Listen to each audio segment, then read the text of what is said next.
जय Hind everyone, I welcome you all to awakening classes. So supervisor का specialization portion marathon की help से कर रहे थे। अपने लास्ट लेक्चर में हमने यूनिट फर्स्ट को कंप्लीटली रिवाइज किया था।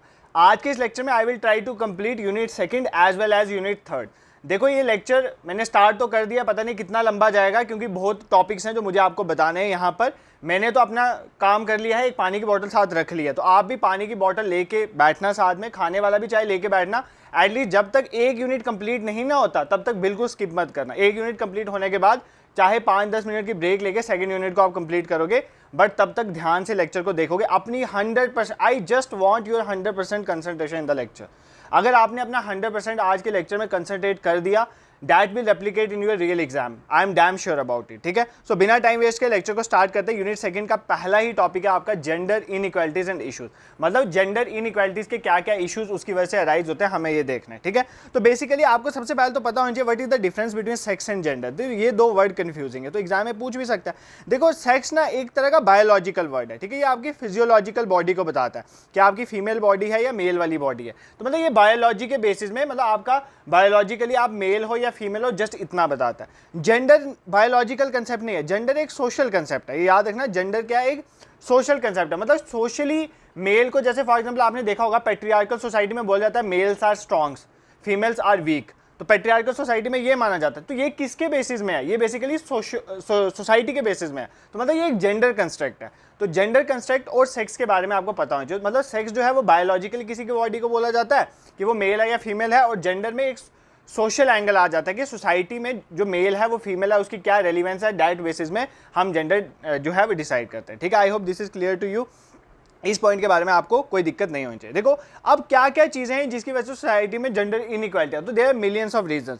जैसे फॉर एग्जांपल पेट्रियार्की है, पेट्रियार्कल सोसाइटी है जिसमें मेल डोमिनेंस है, तो वहाँ से जेंडर डिस्क्रिमिनेशन होता है, जेंडर इनइक्वालिटीज आ जाती है। फिर एजुकेशन ना होने की वजह से, पॉवर्टी होने की वजह से, ये सारी चीज़ें हैं जो कहीं ना कहीं जेंडर इनइक्वालिटीज़ को प्रमोट करती हैं। ठीक है, इतना आपने याद रखना है। अब देखो क्या क्या चीज़ें हैं जो जेंडर इनइक्वालिटीज़ को दिखाती हैं। For example gender stereotypes. ठीक है, जेंडर को लेकर डिफरेंट तरह के स्टीरियोटाइप्स हैं हमारी सोसाइटी में। कैसे स्टीरियोटाइप्स हैं? फॉर एग्जांपल ये बोला जाता है, स्टीरियोटाइप में ये बोला जाता है, जेंडर स्टीरियोटाइप में बोला जाता है कि बॉयज़ और मेल्स जो हैं वो पावरफुल और स्ट्रॉन्ग होते हैं, और जो वुमेन होती हैं, गर्ल्स होती हैं, वो वीक होते हैं। ये एक तरह का जेंडर स्टीरियोटाइप है, बट नेचुरली ऐसा नहीं होता। ये सोसाइटी ने कंस्ट्रक्ट किया हुआ, इसलिए इसको जेंडर स्टीरियोटाइप बोलते हैं, ना कि सेक्स स्टीरियोटाइप। समझ आया? इसलिए सेक्स स्टीरियोटाइप नहीं बोलते। अगर ये बायोलॉजिकल होता तो सेक्स स्टीरियोटाइप बोलते हैं, पर ये तो हमने क्रिएट करा है। वुमेन तो आज हर फील्ड में आगे पहुंच रही है। ठीक है, तो ये पॉइंट आपको पता होना चाहिए। उसके बाद दूसरी बात, एक कंसेप्ट आपको पता होना चाहिए ग्लास सीलिंग का। ग्लास सीलिंग का ये कंसेप्ट है कि सोसाइटी में, हमारी पेट्रियार्कल सोसाइटी, इंडियन सोसाइटी एक पेट्रियार्कल सोसाइटी है, उसमें ये बोला जाता है कि डिफरेंट फील्ड्स में, चाहे वो कोई भी फील्ड लगा लो, एजुकेशन की फील्ड है या आर्मी में है, उसमें बोला जाता है कि एक ऑर्गेनाइजेशन में, किसी भी ऑर्गेनाइजेशन में वुमेन एक लेवल से आगे प्रमोट नहीं हो सकती। इस चीज़ को बोलते हैं ग्लास सीलिंग। बट आज के टाइम में there is a concept called breaking the glass ceiling. मतलब लड़कियां इस ग्लास सीलिंग को तोड़ रही हैं, मतलब लड़कियां हर फील्ड में आगे टॉप में पहुंच रही हैं। तो ग्लास सीलिंग का क्या कंसेप्ट होता है? एक इनविजिबल सा बैरियर लगा हुआ है जो वुमेन को टॉप पोजीशन में जाने से रोक रहा है। That is known as glass ceiling, और उसको वुमेन ब्रेक कर रही है, चाहे आर्मी में हो, चाहे किसी भी फील्ड में हो, women are on the top list. तो ये पॉइंट आपको पता होना चाहिए। ठीक है, अब उसके बाद इस कंसेप्ट को बढ़ाने के लिए कि जेंडर इक्वालिटी होनी चाहिए, मतलब जेंडर इनइक्वालिटी को खत्म करने के लिए, तो बहुत सारी वेव्स आई हैं फेमिनिज्म की। फेमिनिज्म एक ऐसा कंसेप्ट है जिसमें यह बोला जाता है कि वुमेन जो है वो मेल से कम नहीं है, they are at par and above the man. तो ये कंसेप्ट है फेमिनिज्म का। फेमिनिज्म की डिफरेंट वेव्स आई हैं इंडिया में, ये पूछा जा सकता है वर्ल्ड में, आई कैन से कि डिफरेंट वेव्स में फेमिनिज्म प्रमोट हुआ। फॉर एग्जाम्पल 19th सेंचुरी के एंड में और 20th सेंचुरी के अर्ली में पहली फेज आई थी किसकी?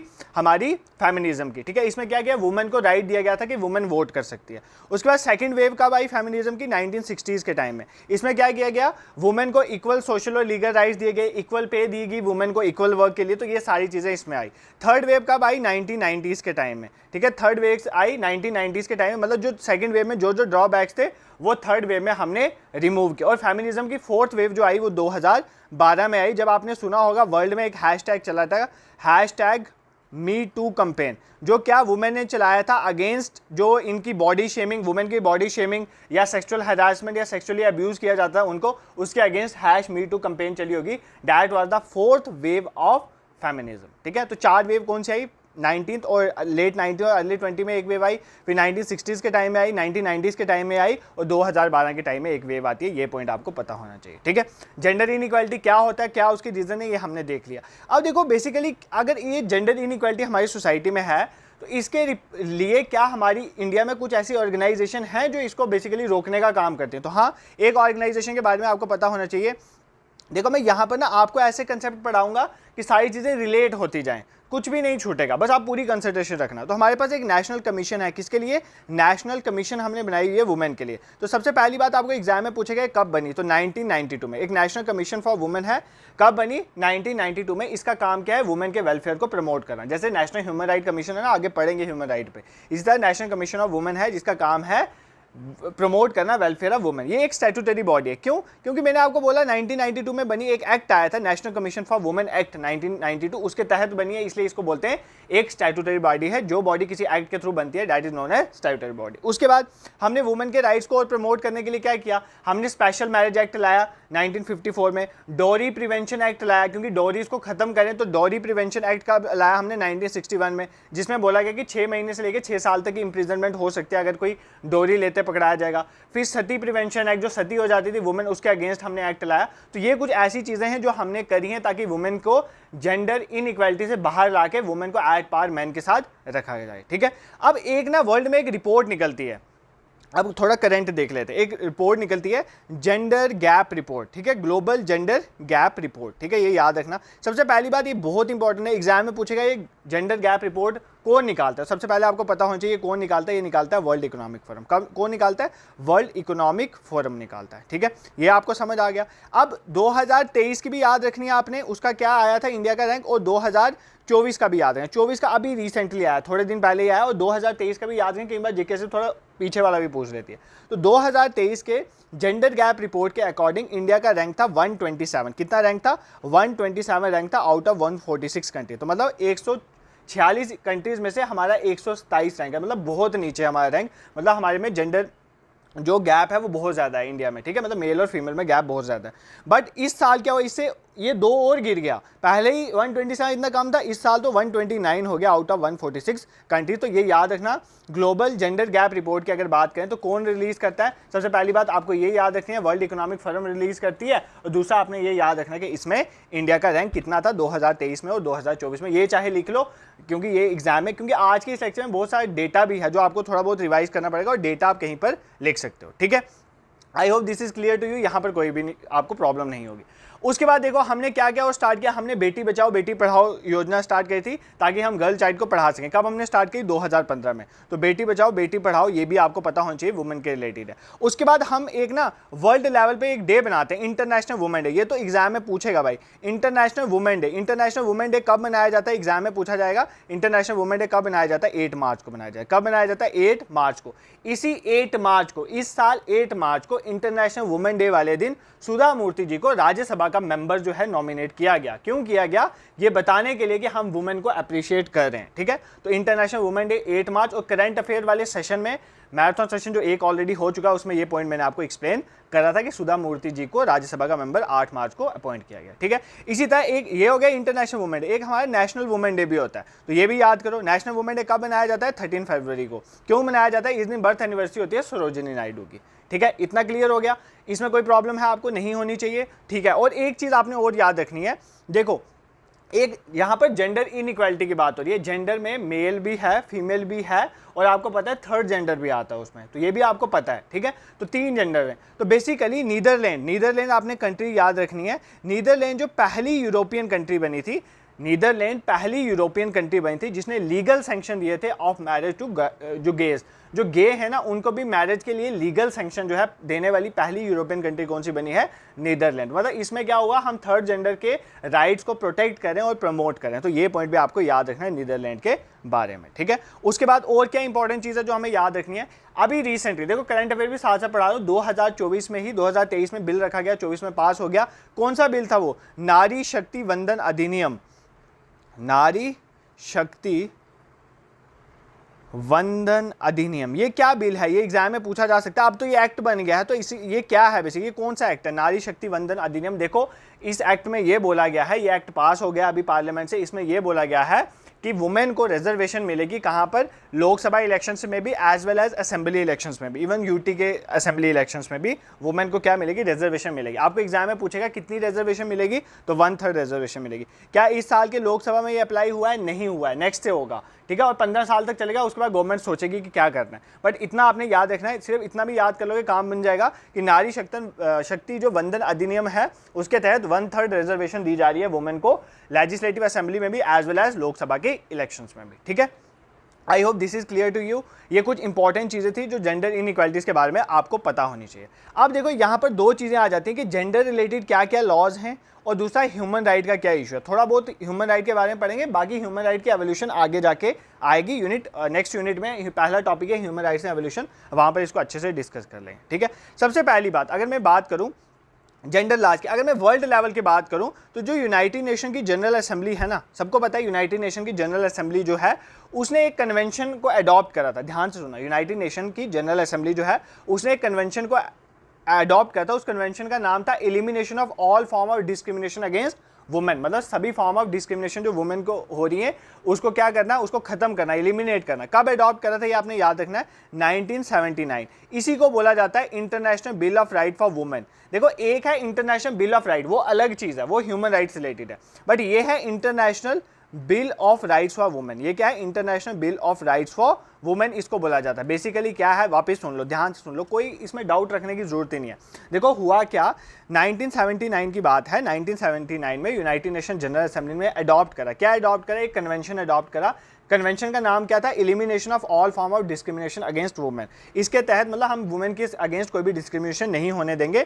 इसको international bill of right for women भी बोला जाता है। तो ये पॉइंट आपने बिल्कुल याद रखना। इसको इंडिया ने कब साइन करा था, अगले ही साल 1980 में साइन कर लिया था, और इंडिया ने इसको रेटिफाई भी कर दिया था 1990 में, मतलब अपनी पार्लियामेंट से भी पास करवा दिया था 1993 में, ठीक है। तो जेंडर लॉज के रिलेटेड वर्ल्ड लेवल में ये तो आपको बिल्कुल याद रखना है कि क्या यूनाइटेड नेशन जनरल असेंबली ने अडॉप्ट करा था convention on elimination of all form of discrimination 1979 में, international bill of right for women भी बोलते हैं, साइन करा 1980 में और रेटिफाई किया 1993 में। क्लियर है, कोई प्रॉब्लम है, नहीं है। देखो जेंडर लॉज के रिलेटेड इंपॉर्टेंट चीज़ें बता दी, बाकी भी कुछ बता दूंगा। फॉर एग्जाम्पल देखो एक और बता देता हूँ, यहीं पर क्लियर कर देता हूँ। एक हमारे पास आता है सेक्सुअल हरासमेंट जो होती है वुमेन के एट वर्क प्लेस, ठीक है, उसके लिए एक्ट आया था 2013 में, ठीक है। Sexual harassment of women, sexual harassment of women at work place, मतलब जो गर्ल्स हैं वो जहाँ पर काम करती हैं, अगर उनके साथ कोई सेक्सुअल हरासमेंट होती है बाय वे ऑफ वर्ड या और टच या किसी भी काइंड का, उसके लिए एक्ट आया था 2013 में। यह एक्ट 2013 में क्यों आया था, इसकी हिस्ट्री भी मैंने आपको बताई थी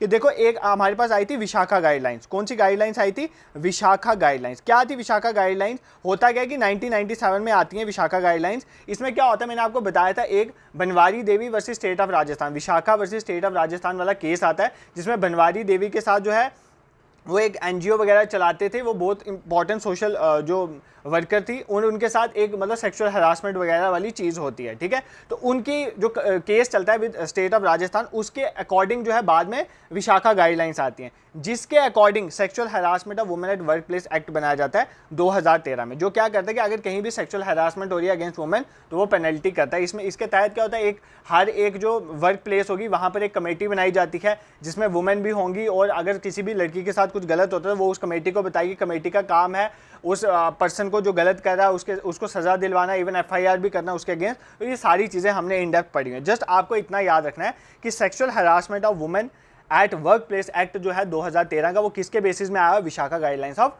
1997। तो इतना आप याद कर लोगे तब भी आपका काम बन जाएगा, ठीक है। और वुमेन के रिलेटेड क्या, देखो women and child are very important for your exam, इसके रिलेटेड बहुत चीज़ें पूछी जाएंगी आपको एग्जाम में। उसके बाद एक चीज़ आप याद कर लो, एक हम इंटरनेशनल ईयर ऑफ वुमेन बनाया है, वो हमने कब सेलिब्रेट करा है, 1975 में। इंटरनेशनल ईयर ऑफ वुमेन हमने कब सेलिब्रेट करा है, ये पॉइंट आपने याद रखना है, 1975 में। दूसरा आपने क्या याद रखना है, इंटरनेशनल मतलब यूनाइटेड नेशन जनरल असेंबली इस एक साल को इसने क्या डिक्लेयर करा था, इंटरनेशनल वुमेन ईयर, ठीक है। और 1976 से लेकर 1985 का जो ये 10 साल का पीरियड है, इसको बोलते हैं डेकेड, इसको बोला जाता है United nation decade for women, क्योंकि इसमें वुमेन के राइट्स के लिए बहुत बातें करेगी, इसलिए इसको बोला जाता है, ठीक है। 1976 से लेकर 85 का टाइम जो था, इसको United nation decade of women भी डिक्लेयर किया गया है, ये भी आपने याद रखना है, ठीक है।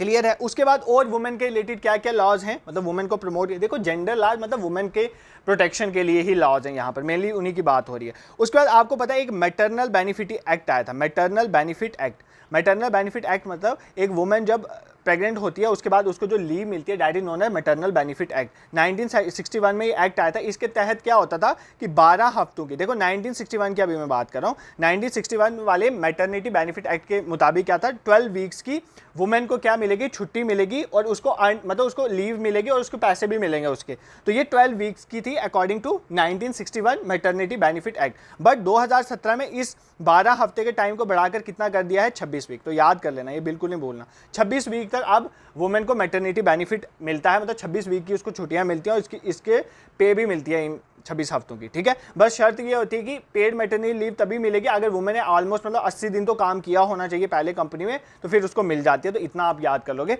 सबसे इंपॉर्टेंट मैटरनिटी बेनिफिट एक्ट में इतना याद रखें, जो 1961 में एक्ट आया था तब 12 वीक्स की छुट्टियां मिलती थी, बट अब इसको बढ़ाकर कितना कर दिया, 26 वीक्स। तो इतना आपने याद रखना, दिस इज वेरी इंपॉर्टेंट, ठीक है। I hope this is clear to you, यहाँ पर आपको कोई प्रॉब्लम नहीं है।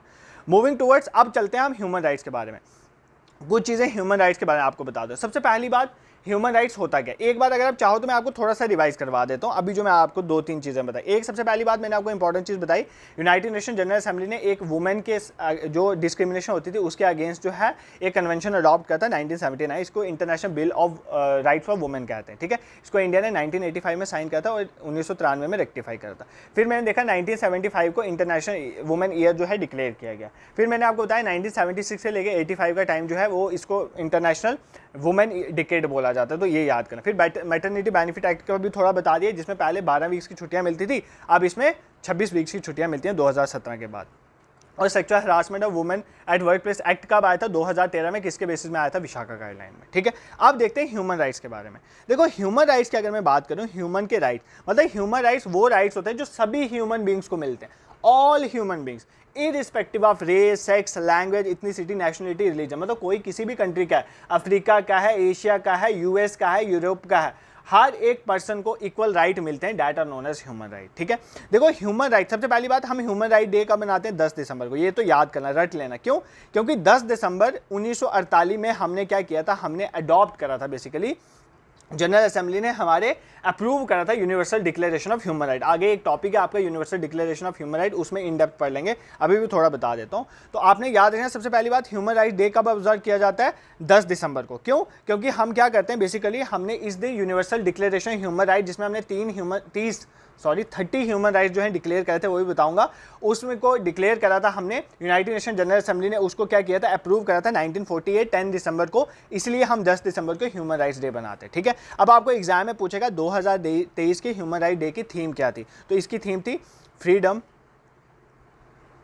Equality and justice for all. याद कर लेना ये, ठीक है, एग्जाम में पूछा जा सकता है। जस्टिस फॉर ऑल क्या है, 2023 की थीम थी freedom, equality and justice for all. तो ये ह्यूमन राइट्स डे की थीम थी। इंटरनेशनल ह्यूमन राइट डे कब बनाते हैं, 10 दिसंबर को, ठीक है। अब देखते हो ह्यूमन राइट्स के बारे में क्या हुआ वर्ल्ड में। देखो सबसे पहले आपने याद रखना है, ध्यान से सुनो। एक तो 1948 का मैंने आपको बता दिया, 1948 में universal declaration of human rights को हमने क्या किया था, हमने उसको अप्रूव करा था, ठीक है, इसलिए हम 10 दिसंबर को ह्यूमन राइट्स डे इंटरनेशनल बनाते हैं। सेकंड हमने क्या करा, 1966 के टाइम में, ध्यान से 1966 में हमने क्या किया, हमने मतलब यूनाइटेड नेशन जनरल असेंबली ने, उसने एक international covenant of civil and political rights, क्या, international covenant of civil and political right, तो सिविल एंड पॉलिटिकल राइट्स के लिए एक इंटरनेशनल कन्वीनेंट जो है इसने लिया, अडॉप्ट करा 1966 में, और फोर्स में कब आया ये, 1976 में। ध्यान से सुनना, 3 चीजें, पहला क्या है, international covenant of civil and political rights 1966 में यूनाइटेड नेशन जनरल असेंबली ने अडॉप्ट करा,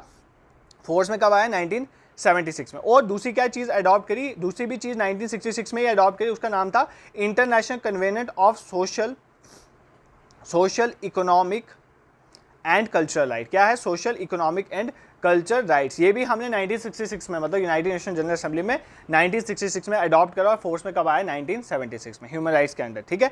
अब ये जो 3 चीज़ें ना, एक तो आगे convention of civil and political right, convention of social economic and cultural rights, और तीसरा जो हमने पहले ही अडॉप्ट किया था, universal declaration of human right, इन तीनों को आपस में मिला के क्या बोलते हैं, इंटरनेशनल बिल ऑफ राइट। क्या बोलते हैं, इंटरनेशनल बिल ऑफ राइट। तो ये मत बोलना है, international bill of human rights इनको बोला जाता है, ठीक है। सबसे पहली बात आपने ये याद रखनी है कि हम 10 दिसंबर को क्या बनाते हैं, ह्यूमन राइट्स डे। क्यों मनाते हैं? क्योंकि हमने यूनाइटेड जो universal declaration of human rights था उसको क्या करा था, उसको बेसिकली अप्रूव करा था। उसकी थीम भी बता दी 2023 की। फिर मैंने आपको ये बताया कि 1966 में हमने 2 कन्वेंशन ली, एक है international covenant of civil and political rights और दूसरी थी social economic and cultural right. ये दोनों ही 1976 में फोर्स में आई। ये तीनों जो है ना चीज़ें आपस में मिला के इनको हम बोलते हैं international bill of human rights. ठीक है, आई होप अब आपको समझ आ गया होगा, अब इसमें कोई प्रॉब्लम आपको नहीं रही होगी। ठीक है, अब ये तो हो गया सर वर्ल्ड लेवल में। क्या ह्यूमन राइट्स के रिलेटेड, जैसे वुमेन के राइट्स के related national human right commission है, क्या ह्यूमन राइट्स के रिलेटेड कोई कमीशन है इस इंडिया में? बिल्कुल है। उसका नाम क्या है? National human right commission, NHRC। ठीक है, NHRC national human right commission. ये इंडिया में ह्यूमन राइट्स को देखता है। ठीक है, ये कब बनी? 1993 में। ये कौन सी बॉडी है? स्टैट्यूटरी बॉडी है। क्यों? क्योंकि एक्ट के थ्रू बनी है। इसको क्वाजी जुडिशियल बॉडी भी कहते हैं, क्योंकि कुछ ये एडमिनिस्ट्रेटिव फंक्शन भी करती है और कुछ जुडिशरी के फंक्शन भी करती है। इतना आपको याद रखना है। ठीक है, आपको एग्जाम में पूछेगा चेयरमैन कौन है at present national human right commission के, तो कौन है at present chairman? Arun Kumar Mishra. National women right commission, जो अभी मैंने आपको बताई नेशनल वुमेन कमीशन जो है, उसके चेयरमैन आप मुझे कमेंट सेक्शन में बताओगे, अभी वीडियो पॉज करके गूगल सर्च करके, अगर नहीं आता तो chairman of national human right commission कौन है अभी एट प्रेजेंट? अरुण कुमार मिश्रा। कौन है? Arun Kumar Mishra. Present, at present अगर मैं बात करूं नेशनल ह्यूमन राइट कमीशन के चेयरमैन कौन है? अरुण कुमार मिश्रा। ठीक है, इसमें चेयरमैन होते हैं प्लस 3 मेंबर्स होते हैं, इतना आपने याद रखना है। और 2019 में इसकी रीसेंट अमेंडमेंट हुई। अमेंडमेंट जब हम थोड़ा सा चेंज करते हैं, उसमें हमने क्या बोला है कि जो 3 इसके मेंबर्स होंगे, मैंने आपको बोला ना एक चेयरमैन और 3 मेंबर्स हैं, इन 3 मेंबर्स में से ये कंपलसरी है कि एक वुमेन होनी चाहिए, एटलीस्ट 1 वुमेन। ठीक है, ये कंपलसरी हो गया 2019 के बाद। जो नेशनल ह्यूमन राइट कमीशन है उसमें जो 3 मेंबर्स होंगे उनमें से एक वुमेन का होना इज कंपलसरी। तो ये पॉइंट आपने याद रखना है। ठीक है, अभी तक हमने क्या कवर कर लिया? हमने 2 टॉपिक जो है यूनिट सेकंड के कवर कर लिए हैं। एक तो बेसिकली हमने लॉज वगैरह देख लिए, जेंडर इनइक्वालिटीज को समझ लिया, और ह्यूमन राइट्स का बेसिक जो फ्रेमवर्क है वो हमने तैयार कर लिया। अब आगे एक टॉपिक आएगा universal declaration of human right, उसमें हम इन डेप्थ उसको स्टडी कर लेंगे। ठीक है, I hope this is clear to you. देखो मैंने टॉपिक थोड़े शफल कर रहे हैं ताकि इंटरेस्ट बना रहे। इसके बाद आपकी सोशलाइजेशन थ्योरीज आनी थी, बट अगर मैं डायरेक्ट वहाँ पर चल जाता ना तुम लोग पागल हो जाना था। ठीक है, मुझे पता है यार, मेरा काम है बोलना, पढ़ाना, पढ़ा के चले जाना। तुमने उस चीज़ को रिटेन करना अपने दिमाग में और एग्जाम में रेप्लिकेट करना। तुम्हारा टास्क थोड़ा मेरे से मुश्किल है। ठीक है, इसीलिए मैं वैसे ही चीज़ें लेके चलता हूँ सीक्वेंस में, ताकि आपको थोड़ा बीच में थ्योरी दिखे, थोड़ा रटने वाला दिखे, थोड़ा इंटरेस्टिंग सा दिखे जो आपने ऑलरेडी पढ़ी है, तो एक कुल मिला के आपको टॉपिक प्रिपेयर हो जाए। वही मेरा एजेंडा रहता है। ठीक है, अब देखो नेक्स्ट हमारा टॉपिक है दैट इज एंजाइटी डिसऑर्डर्स। मतलब आपको जो टेंशन होती है ना, देखो anxiety is normal thing, but tension सबको होती है, बट अगर वो अब नॉर्मल हो जाए, मतलब जब नहीं होनी चाहिए तब भी आपको टेंशन हो रही है। अब आपका एग्जाम है, आपको टेंशन होती है, तो मैं ये नहीं बोलूँगा आपको एंजाइटी डिसऑर्डर, बिल्कुल नहीं है। एंजाइटी डिसऑर्डर नहीं है भाई, आपको टेंशन होगी, आपका एग्जाम है, आपने प्रिपेयर करा है, वो थोड़ी टेंशन चलती है। बट अननेसेसरी टेंशन, वो कुछ लोग होते हैं जो ऐसे ही हाथ धोते रहते हैं, बार बार धोते रहते हैं, कुछ नहीं हो, ये सफाई नहीं, ये वो।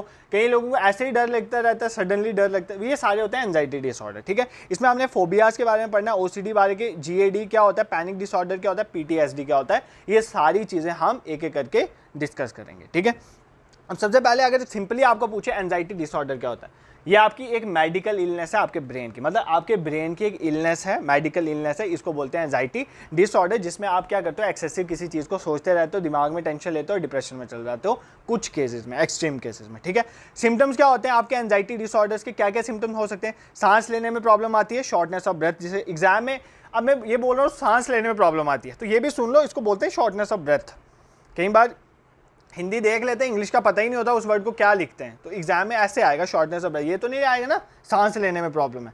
फिर स्वेटिंग होती है, उसके बाद आपकी हार्ट रेट बढ़ जाती है। ठीक है, इससे भी होता है, रैपिड यूरिनेशन आता है आपको। ठीक है, फेंट हो जाते हो आप। ये सारी चीज़ें बेसिकली क्या होती है, these are just symptoms of panic disorder या एंजाइटी डिसऑर्डर हम बोल सकते हैं। पैनिक डिसऑर्डर तो अभी देखेंगे हम। ठीक है, अब क्या ये सारी चीज़ें ट्रॉमा की वजह से होती है? देखो 2 रीजंस इसके मेन बोला गया। एक होता है ट्रॉमा, मतलब फॉर एग्जाम्पल तुम्हारी लाइफ में कुछ ऐसा हार्श इंसिडेंट हुआ है जिसका तुम्हारे दिमाग में असर आ जाए, उसकी वजह से भी हो सकती है, और जेनेटिक भी कई बार होती है। तो दोनों केसेस ये हो सकते हैं, जेनेटिक भी हो सकते हैं और ट्रॉमेटिक भी हो सकते हैं। ठीक है, अब एक एक करके इन सबको डिस्कस करने की कोशिश करते हैं। सबसे पहले स्टार्ट करेंगे फोबिया से। Phobias is very important. मैंने जब फोबिया वाला लेक्चर पढ़ाया था ना, उसमें मैंने बोला था कि जिसको जो फोबिया है वो कमेंट सेक्शन में लिखो। अगर आप उस लेक्चर की कमेंट सेक्शन को ही चेक कर लोगे ना, आपको सारे इंपॉर्टेंट फोबियाज पता चल जाएंगे, तो वही एग्जाम में पूछा जाता है। फॉर एग्जांपल फोबिया होता क्या यार?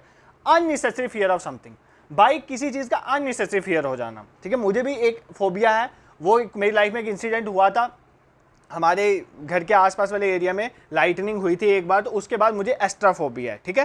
एस्ट्राफोबिया कहने का मतलब है मुझे लाइटनिंग से थोड़ी प्रॉब्लम होती है, मुझे थोड़ा डर लगता है, काइंड ऑफ। इस तरह से डिफरेंट जो फोबियाज होते हैं वो हर पर्सन को होते हैं। तो फोबियाज कहीं के नहीं भी होते हैं यार, हो सकता है। तो अब क्या क्या फोबियाज हैं इंपॉर्टेंट जो एग्जाम में पूछा जा सकता है वो देख लो। एक होता है एगोराफोबिया। एक तो एस्ट्रा बता दी, एक एगोराफोबिया मतलब क्राउडेड प्लेस में नहीं ना जाना चाहते आप, क्राउडेड प्लेस में जाने से डरते हो, that is known as agoraphobia, ठीक है। उसका एक होता है हाइड्राफोबिया, ये तो सिंपल है, या एक्वाफोबिया, पानी का फोबिया।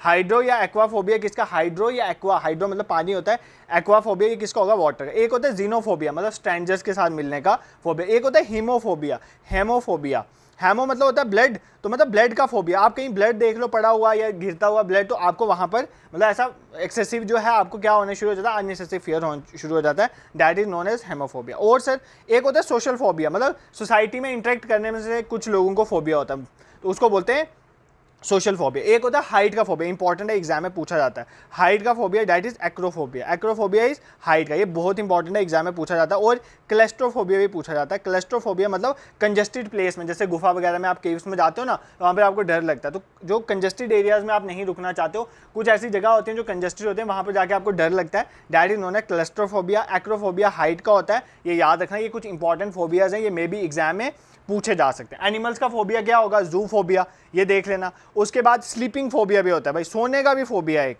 ठीक है, सोमनी फोबिया। क्या है, सोमनी फोबिया, ये स्लीपिंग का फोबिया होता है, ये भी देख लेना, ठीक है। उसके बाद डेथ का फोबिया भी होता है, जिसको बोलते हैं थैनेटोफोबिया। ये क्यों बता रहा हूँ, डेथ के फोबिया को थैनेटोफोबिया बोलते हैं, ये याद रखना। अभी आगे जाके एक आपको थैनेटोज एक वर्ड में पढ़ाऊंगा, ठीक है, वहां पर मैं डेथ के साथ ही रिलेट करूंगा चीज को, तो आपने याद रखना है थैनेटोफोबिया जो है वो किसके रिलेटेड होता है, डेथ रिलेटेड फोबिया होता है, ठीक है। I hope this is clear to you. पहला टॉपिक जो है फोबिया वो हमने कवर कर लिया। सर हमें फोबिया में अब कोई प्रॉब्लम नहीं है, फोबिया से अब मूव करो कि नए टॉपिक में चलते हैं, तो बिल्कुल चलते हैं सर। फोबिया खत्म हो गया, अब हमारे पास आ गया ओसीडी। पहले तो ओसीडी की फुल फॉर्म ही समझ लो। ओसीडी की फुल फॉर्म है ऑब्सेसिव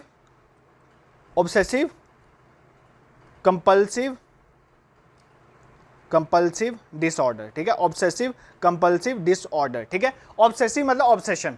देखो ऑब्सेशन ना किसी भी चीज़ का अच्छा नहीं है भाई, ऑब्सेशन तो मतलब तुम्हें तबाह कर देगा। तो ऑब्सेसिव कंपल्सिव डिसऑर्डर में कई बार तुम्हें ना कुछ सेल्फ ऑब्सेशन हो जाता है, खुद पे ऑब्सेशन हो जाता है, मैं ये हूँ मैं वो चीज़ भी इसमें आ जाती है कई बार। और कई बार कंपल्सिव चीज़ें मतलब आपका अनकंट्रोल एंड रीअकरिंग थॉट, मतलब कुछ ऐसे थॉट्स आपके दिमाग में आने जो आपके कंट्रोल में ही नहीं। फॉर एग्जाम्पल किसी पर्सन के लिए आप बहुत ज़्यादा ऑब्सेसिव हो जाते हो, ये सारी चीज़ें ओसीडी में कवर होती हैं। फॉर इवन वो चीज़ें भी कवर होती हैं, फॉर एग्जाम्पल जैसे एक रिपीटेटिव बिहेवियर आपका आ जाता है, रीअकरिंग चीज़ें आप करने शुरू हो जाते हैं, फॉर एग्जाम्पल बार बार हाथ दौड़ना, ये सारी चीज़ें जो है ओसीडी में कवर होते हैं। इसको क्या बोलते हैं, obsessive compulsive disorder. Obsessive compulsive disorder जो है इवन WHO भी बोलता है कि इसकी वजह से बहुत ज़्यादा डिसेबिलिटी हो रही है सोसाइटी में, और अनएम्प्लॉयमेंट, मैरिटल प्रॉब्लम और सेपरेशन की वजह से ज़्यादातर लोगों में ओसीडी होती है, obsessive compulsive disorder. For example आप बहुत देर तक अनएम्प्लॉयड रहते हो, तो आपकी वो चीज़ नहीं पूरी हो, तो ये कहीं ना कहीं उसका ऑब्सेशन जो है ये चीज़ वहाँ से क्रिएट होती है। मतलब सिंपली याद रखो, ऑब्सेसिव कंपल्सिव डिसऑर्डर में क्या होता है कि बेसिकली एक तो सेल्फ ऑब्सेशन हो जाती है, ये जेनेटिक भी हो सकता है और साइकोलॉजिकल भी हो सकता है, और दूसरा अब बार बार रिपीटेटिव रीअकरिंग थॉट्स आपके दिमाग में आते हैं और वो आप अनकंट्रोल चीज़ें करते रहते हैं। फॉर एग्जाम्पल बार बार आपको हाथ धोने की आदत पड़ गई है, कुछ नहीं भी है तब भी हाथ धो रहे हो, तो वो सारा ओसीडी में कवर होता है, ठीक है। ये क्लियर है, इसमें कोई प्रॉब्लम नहीं होनी चाहिए। Next GAD. जीएडी की फुल फॉर्म भी आपको पता होनी चाहिए। GAD stand for generalised anxiety disorder, ठीक है, जनरलाइज्ड एंजाइटी डिसऑर्डर। जनरलाइज्ड मतलब इसको देखो, एक इसका दूसरा नाम भी देख लो, इसका नाम है फ्री फ्लोटिंग एंजाइटी। एग्जाम में पूछेगा फ्री फ्लोटिंग एंजाइटी किसको बोलते हैं, फ्री फ्लोटिंग एंजाइटी हम बोलते हैं जीएडी को, हमारा जनरलाइज्ड एंजाइटी डिसऑर्डर को बोल जाता है, ठीक है। इसमें क्या होता है, इसमें क्या होता है, आपको कांस्टेंट फीलिंग रहती है डर की, फियर बना रहता है कॉन्स्टेंटली, ऐसे जनरली आपको डर बना रहता है चीज़ों का। मतलब फॉर एग्जाम्पल डेली लाइफ की आपकी कोई चीज़ है, मतलब आप एवरीडे इवेंट्स, कोई भी इवेंट, जैसे फॉर एग्जाम्पल ऑफिस में जाना है आपको, या आप पढ़ रहे हो, मतलब ऐसे ही दिन में कोई ना ऐसी अचानक सा कोई ऐसा ही डर बना हुआ है, मतलब वो है भी नहीं रियलिटी में, जनरली बना ही रहता है, that is known as generalised anxiety disorder, ठीक है। ये आपने याद रखें। इन सबके सिम्टम्स यार वन और मोर सेम ही है। क्या सिम्टम होंगे, आपको रेस्ट लेने में प्रॉब्लम आएगी, आपको स्लीप में प्रॉब्लम आएगी, आप थका थका महसूस करोगे, इरिटेशन होगी सबसे बात करने में, आपको बॉडी में मसल्स पेन होंगे, ये सारी चीज़ें, आपको कंसंट्रेट नहीं होगा, सबके ऑलमोस्ट सेम है। इसलिए मैं आपको सिम्टम्स नहीं बता रहा हूँ, सिम्टम्स ऑलमोस्ट सेम है, मैं आपको कंसेप्ट समझा रहा हूँ कि ये क्या है। तो जनरलाइज्ड एंजाइटी डिसऑर्डर को फ्री फ्लोटिंग एंजाइटी भी कहते हैं, ठीक है। अब एक चीज़ आपने याद रखनी है यहाँ पर, गाबा।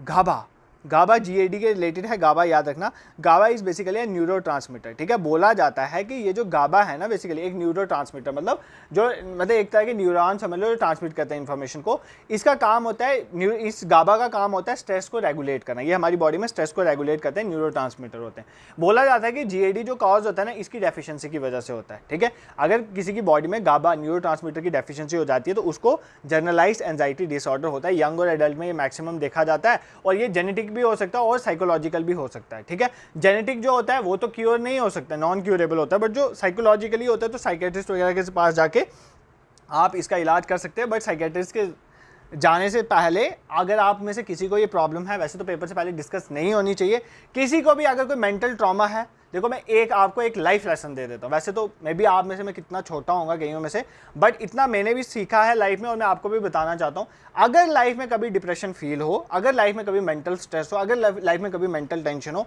एक ही चीज़ है जो आपको इन सबसे बाहर निकाल सकती है, that is spiritual upbringing.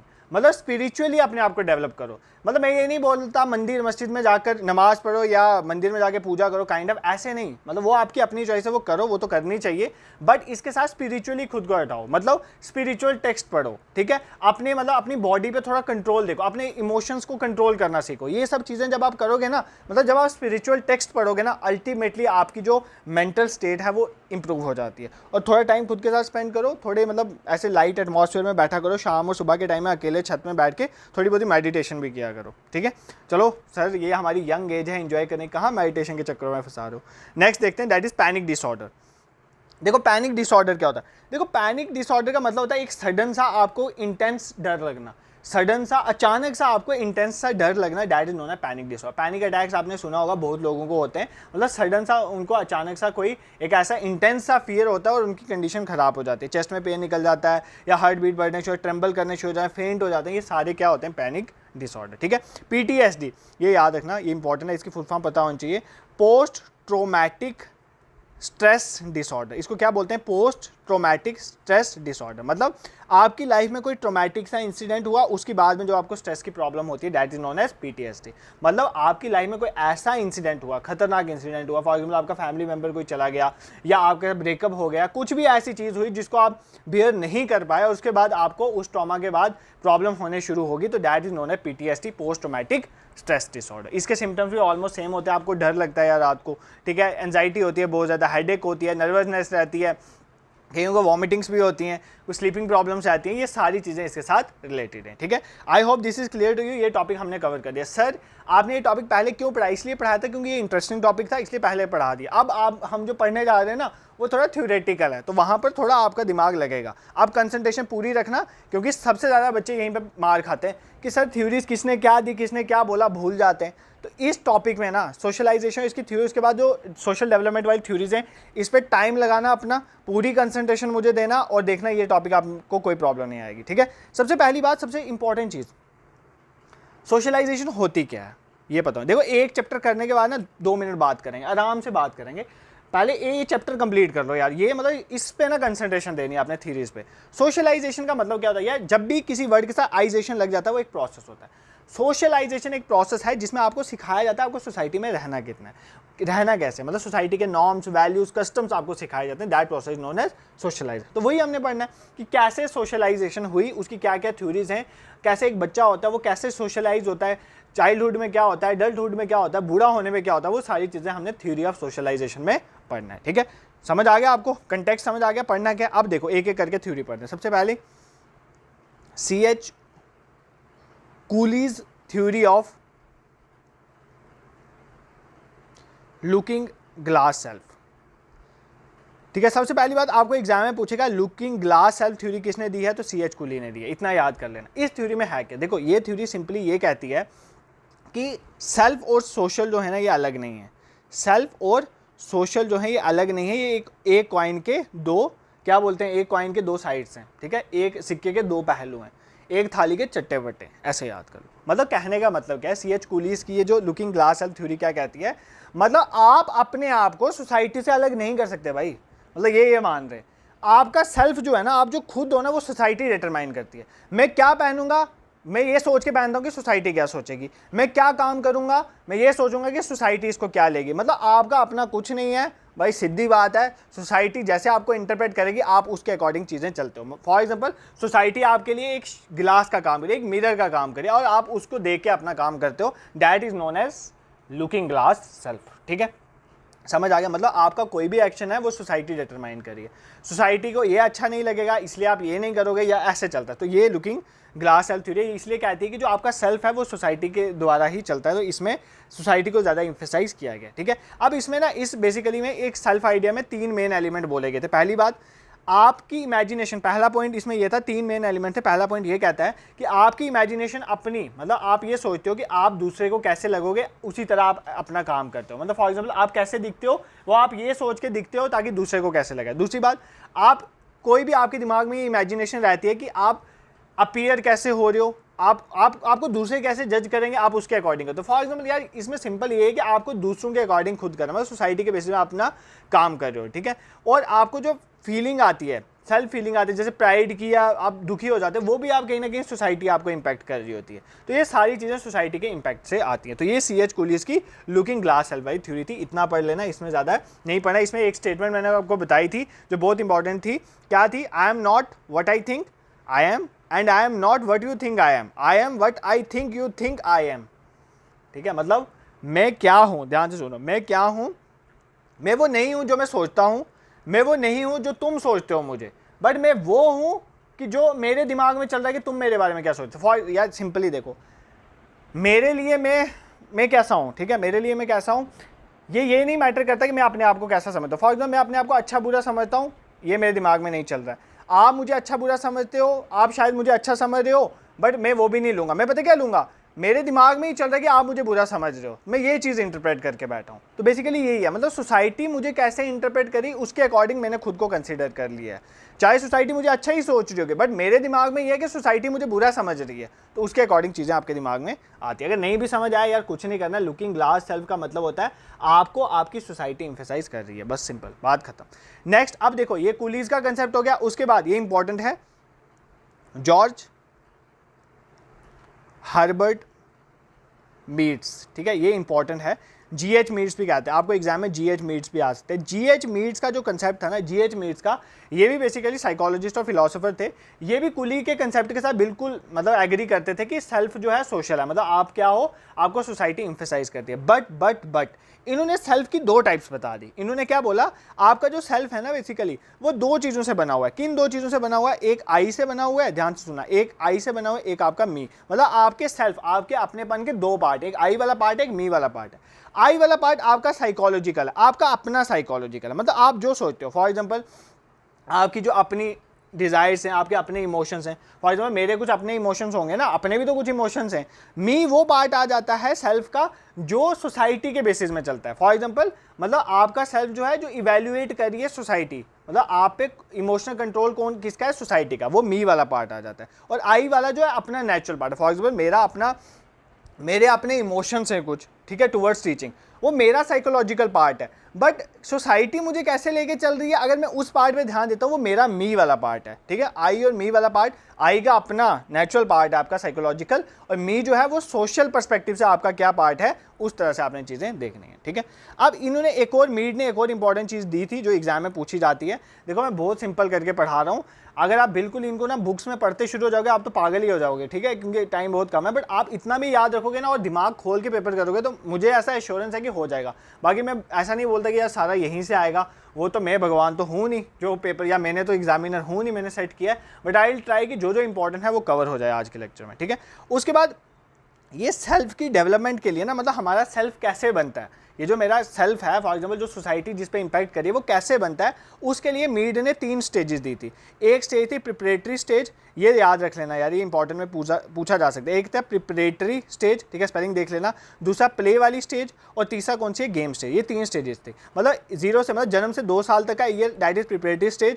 Play stage होती है 2 से 6 साल का टाइम, और जो 7 साल से ऊपर वाला टाइम होता है, that is known as game stage, ठीक है। प्रिपरेटरी स्टेज को क्या बोलते हैं, सबसे पहले प्रिपरेटरी स्टेज को, सॉरी, इसको लिमिटेशन स्टेज भी बोलते हैं, ये भी याद कर लो, इसको क्या बोलते हैं, लिमिटेशन स्टेज। प्रिपरेटरी स्टेज को क्या बोलते हैं, लिमिटेशन। इस स्टेज में जस्ट क्या होता है, आप बाकियों के बिहेवियर को कॉपी कर रहे होते हो, ज़्यादा आपको नॉलेज है नहीं, आप कुछ सीख नहीं रहे हो। 2 साल के बच्चे को क्या सीखना है यार, वो इमिटेट करेगा, उसकी मदर अगर हंस रही है वो हंस देगा, रो रही है तो रो देगा, बस इतना ही होगा। इसमें आपका कोई दिमाग वगैरह नहीं है, आपका सेल्फ डेवलप नहीं हुआ है, just you are imitating your, मतलब जो भी आपके सामने है उसको इमिटेट करो, ठीक है। उसके बाद प्ले स्टेज में क्या होता है, प्ले स्टेज में आप बनाते हो रोल मॉडल्स अपने, ठीक है। आप क्या करते हो, बेसिकली कोई सिग्निफिकेंट फिगर्स होते हैं, पीपल होते हैं आपकी लाइफ में जो आपके रोल मॉडल बन जाए। फॉर एग्जाम्पल आपकी मदर, आपके फादर आपके रोल मॉडल बन जाएंगे, आपके टीचर रोल मॉडल बन जाएंगे, वो आपके प्ले स्टेज में होता है, ठीक है। तो देखो ना, अब जैसे आपका वो रोल मॉडल बन गया, उसका इंपैक्ट हो गया ना भाई आपके ऊपर, और आपका सेल्फ थोड़ी रहा, आपका पर्सनल सेल्फ तो रहा नहीं, वो तो उसका इंपैक्ट हो गया, आप उसकी तरह बनना चाहते हो, आपका अपना तो खत्म हो गया ना वहाँ पर। इसीलिए इसको बोलते हैं कि सेल्फ जो है वो सोसाइटी द्वारा आप पे इंपैक्ट कर रहा है। ये चीज़ समझो, ये पॉइंट है। इसको, इस टॉपिक का नाम ही है कि आपका सेल्फ कैसे डेवलप हो रहा है। उसकी 3 स्टेजेस है। प्रिपरेटरी स्टेज में आप जस्ट इमिटेट करते हो जो आपके सामने है। प्ले स्टेज में आप अपने रोल मॉडल बना चुके। भाई अगर आपने अपने टीचर को रोल मॉडल बना दिया तो भाई वो आप पे इंपैक्ट कर रहा है ना, उसका आप पे इंपैक्ट आ गया तो सोसाइटी का आपके ऊपर इंपैक्ट आ गया, मतलब आई तो आपका खत्म हो गया, आपका मी रहा है क्या।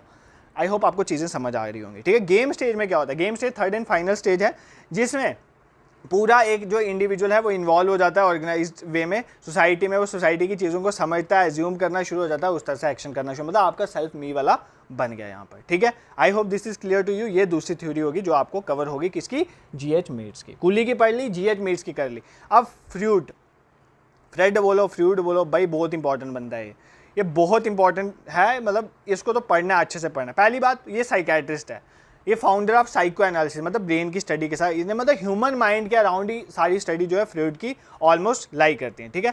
फ्रूड ने ह्यूमन माइंड को स्टडी करने के लिए 3 कंपार्टमेंट, मतलब 3 कंपार्टमेंट में ह्यूमन माइंड को स्टडी करने के लिए इसने बोला था। ये कंसेप्ट ध्यान से समझ लेना, बहुत इंपॉर्टेंट है। मतलब ह्यूमन माइंड की 3 स्टेजेस होते हैं, एक होती है इड स्टेज, एक होती है ईगो स्टेज, एक होती है सुपर ईगो, ठीक है। ये ईगो आपकी वो ईगो नहीं है आकड़ वाली, ठीक है जो अच्छी नहीं होती है, ये ईगो नहीं है। ये 3 स्टेज है, id, ego and super ego, मतलब आपकी ह्यूमन माइंड की 3 स्टेजेस को बताया गया। इड में आपकी इंपल्सिव नीड होती है, डिजायर। फॉर एग्जाम्पल एक बच्चा है, वो जिद करता है, कई बार तो हम भी जिद्दी हो जाते हैं, बट बच्चा है वो जिद कर रहा है, उसको नहीं समझ है भाई मुझे क्या है, क्या मेरी फैमिली कहाँ से पैसे लाएगी, मैं कहाँ से मुझे चीज़ मिलेगी, बट उसको साइकिल चाहिए तो चाहिए, आप उनको चाहिए तो चाहिए वाला नेचर, तो वो होता है इड। मतलब आपकी इंपल्सिव, आप सिर्फ अपनी ना इमीडिएट नीड्स को देख रहे हो, बाकी उसका कोई आउटकम क्या होगा वो नहीं देख रहे हो, ठीक है।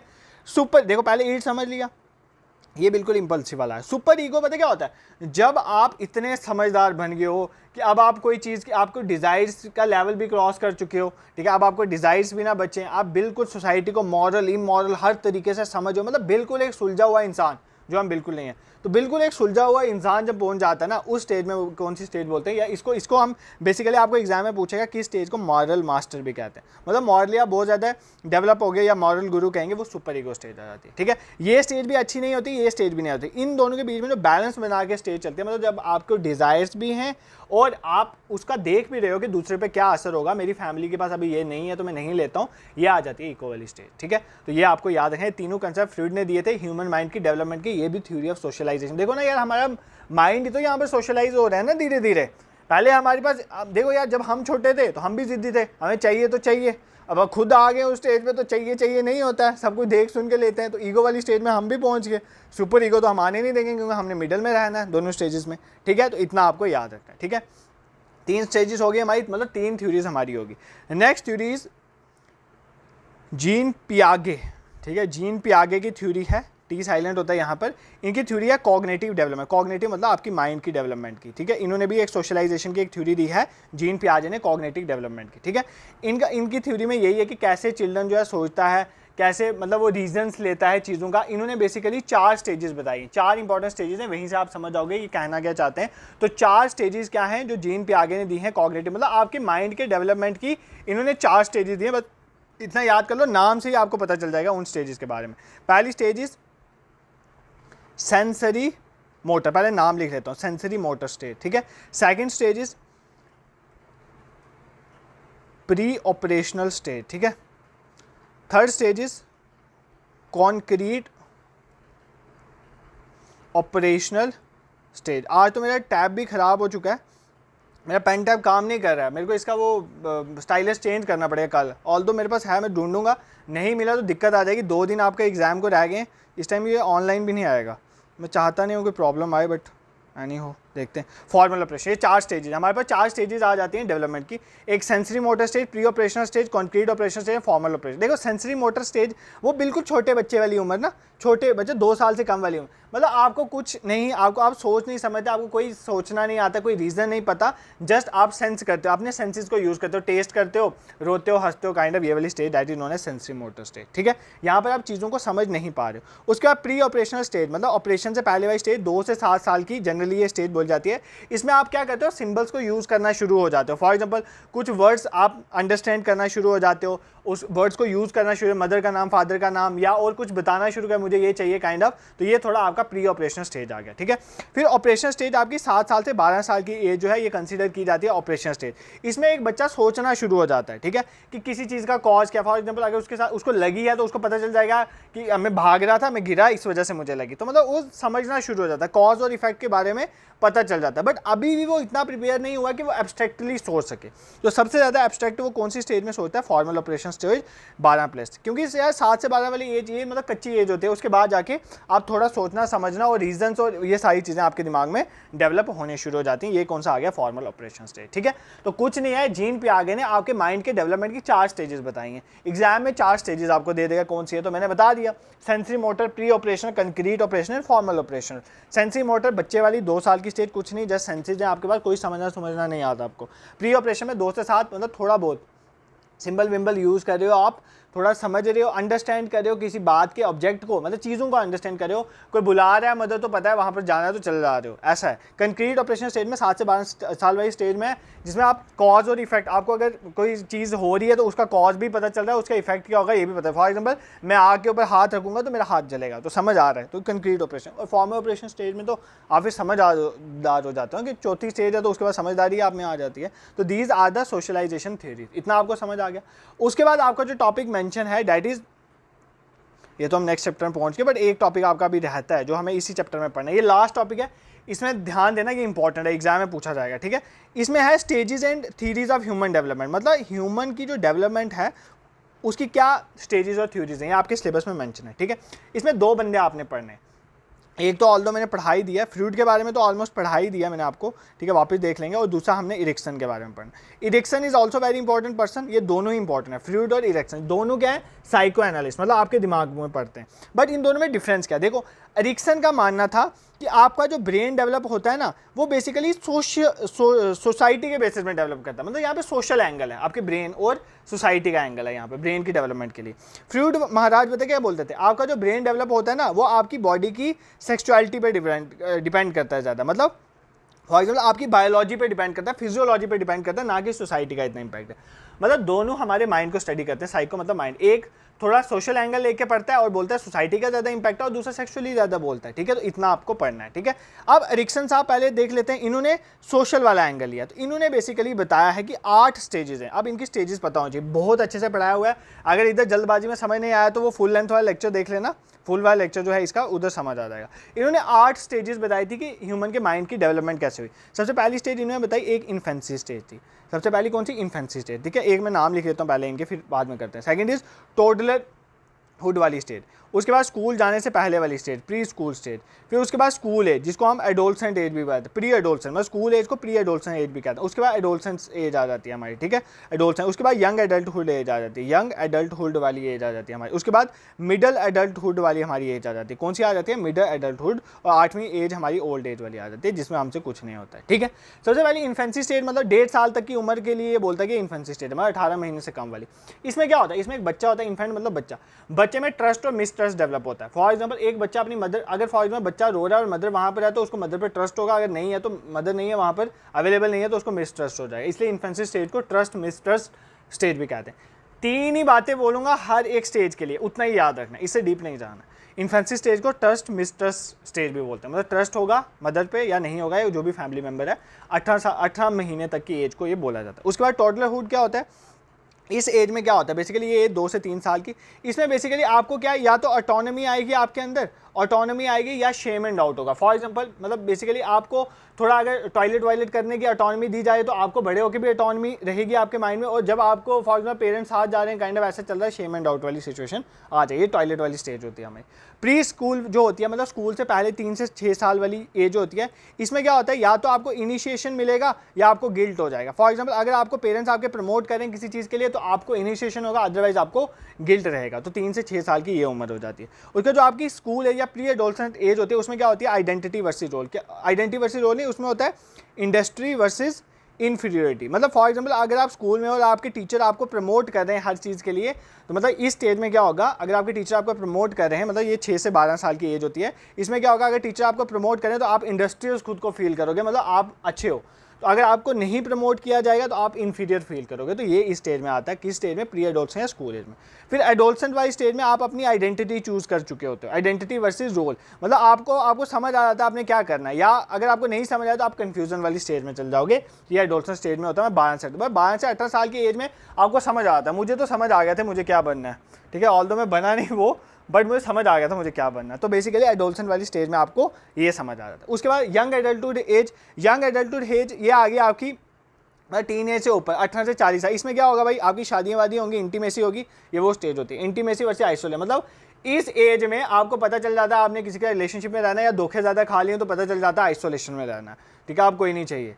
तो ये बेसिकली इस स्टेज को, यंग एडल्टहुड स्टेज को क्या बोलते हैं, इंटीमेसी वर्सेस आइसोलेशन वाली स्टेज, इतना पता होना चाहिए, ठीक है। उसके बाद आपकी आ जाती है मिडिल एडल्टहुड स्टेज। इसमें क्या होता है, आपको क्या होगा, या तो आप अगर आप सपोज करो 40 साल की उम्र, तो भाई आप यहाँ पर पहुँच चुके हो 18 से 40 के बाद कौन से आपने फन्ने खान बन जाना है, इतने तक ही होता है। तो इसके बाद या तो आपको खुद को अच्छा महसूस करोगे या स्टेगनेंट हो जाओगे। तो स्टेगनेशन या आपको जनरेशन वगैरह वाली फील आएगी, तो मतलब आपने कुछ करा है, ठीक है। ओल्ड एज और सबसे बुढ़ापा 60 साल से ऊपर अगर आप पहुंच जाते हो तो क्या होगा, या तो आप इंटीग्रिटी में रहोगे कि मैंने अपनी लाइफ में अच्छा किया, या आप डिस्पेयर वाली फील करोगे कि मैंने लाइफ में कुछ अच्छा नहीं किया, ठीक है। I hope this is clear to you. जो भी इंपॉर्टेंट कंसेप्ट था एरिक्सन ने दिया था, मैंने आपको बता दिया, इसमें कोई दिक्कत नहीं होनी चाहिए। एरिक्सन ने 8 स्टेजेस बताई, साइकोसोशल की, infancy, toddlerhood, preschool, preadolescent या school age, adolescent, young adulthood, middle adulthood, old age. ये सारी 8 क्या स्टेजेस हैं, इनकी एज क्या क्या ग्रुप है वो भी बता दिया, किस एज में क्या होता है सारा समझा दिया। मुझे नहीं लगता इससे बाहर कुछ आएगा, आपने इतना अच्छे से देख लेना। देखो अगर सपोज करो कोई चीज़ नहीं समझ आ रही है, ऐसा हो सकता है यार कि नहीं समझ आ रही है, तो आप क्या करोगे, आप फुल लेंथ जो आपका लेक्चर है ना यूट्यूब में पड़ा हुआ है, भाई इधर कोई पेड पूड नहीं है। बच्चे बोलते हैं ना पेड कोर्स आपके कहाँ पर, पेड पूड नहीं है, यूट्यूब में ही पड़ा हुआ है, उसमें जाके उसको इन डेप्थ देख लेना।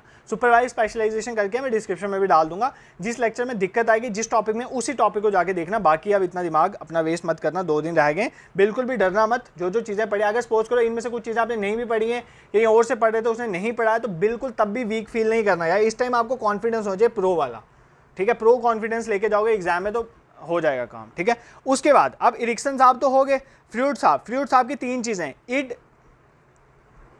Ego, super ego. ये तो वापस नहीं बताऊंगा, ये बता दिया है, क्योंकि हम ह्यूमन डेवलपमेंट की बता रहे हैं ना। वो तो थ्योरीज में भी फ्रूड की थ्योरी आती है, बट ह्यूमन डेवलपमेंट में फ्रूड की थ्योरी है, उसमें इड, ईगो, सुपर ईगो का कंसेप्ट है। ये तो मैंने आपको बता दिया। उसके बाद अब ये जो ईड हमने पढ़ा था ना, जो आपकी ड्राइविंग फोर्स होती है, मतलब ईड मतलब क्या हो गया, इंपल्सिव आपका, मतलब जो इमीडिएट आपको चाहिए, दैट इज ईड। अब ईड को क्या क्या चीज़ ड्राइव करते हैं, इसकी ड्राइविंग फोर्स है, मतलब किस चीज़ की वजह से आप क्या करते हो, इमीडिएटली अपना इमोशनल बेनिफिट देखते हो, इमीडिएट प्लेजर देखते हो। तो इसकी ड्राइविंग फोर्स में 2 चीज़ें आती हैं, एक होते हैं इरोस, एक होता है थैनेटोस।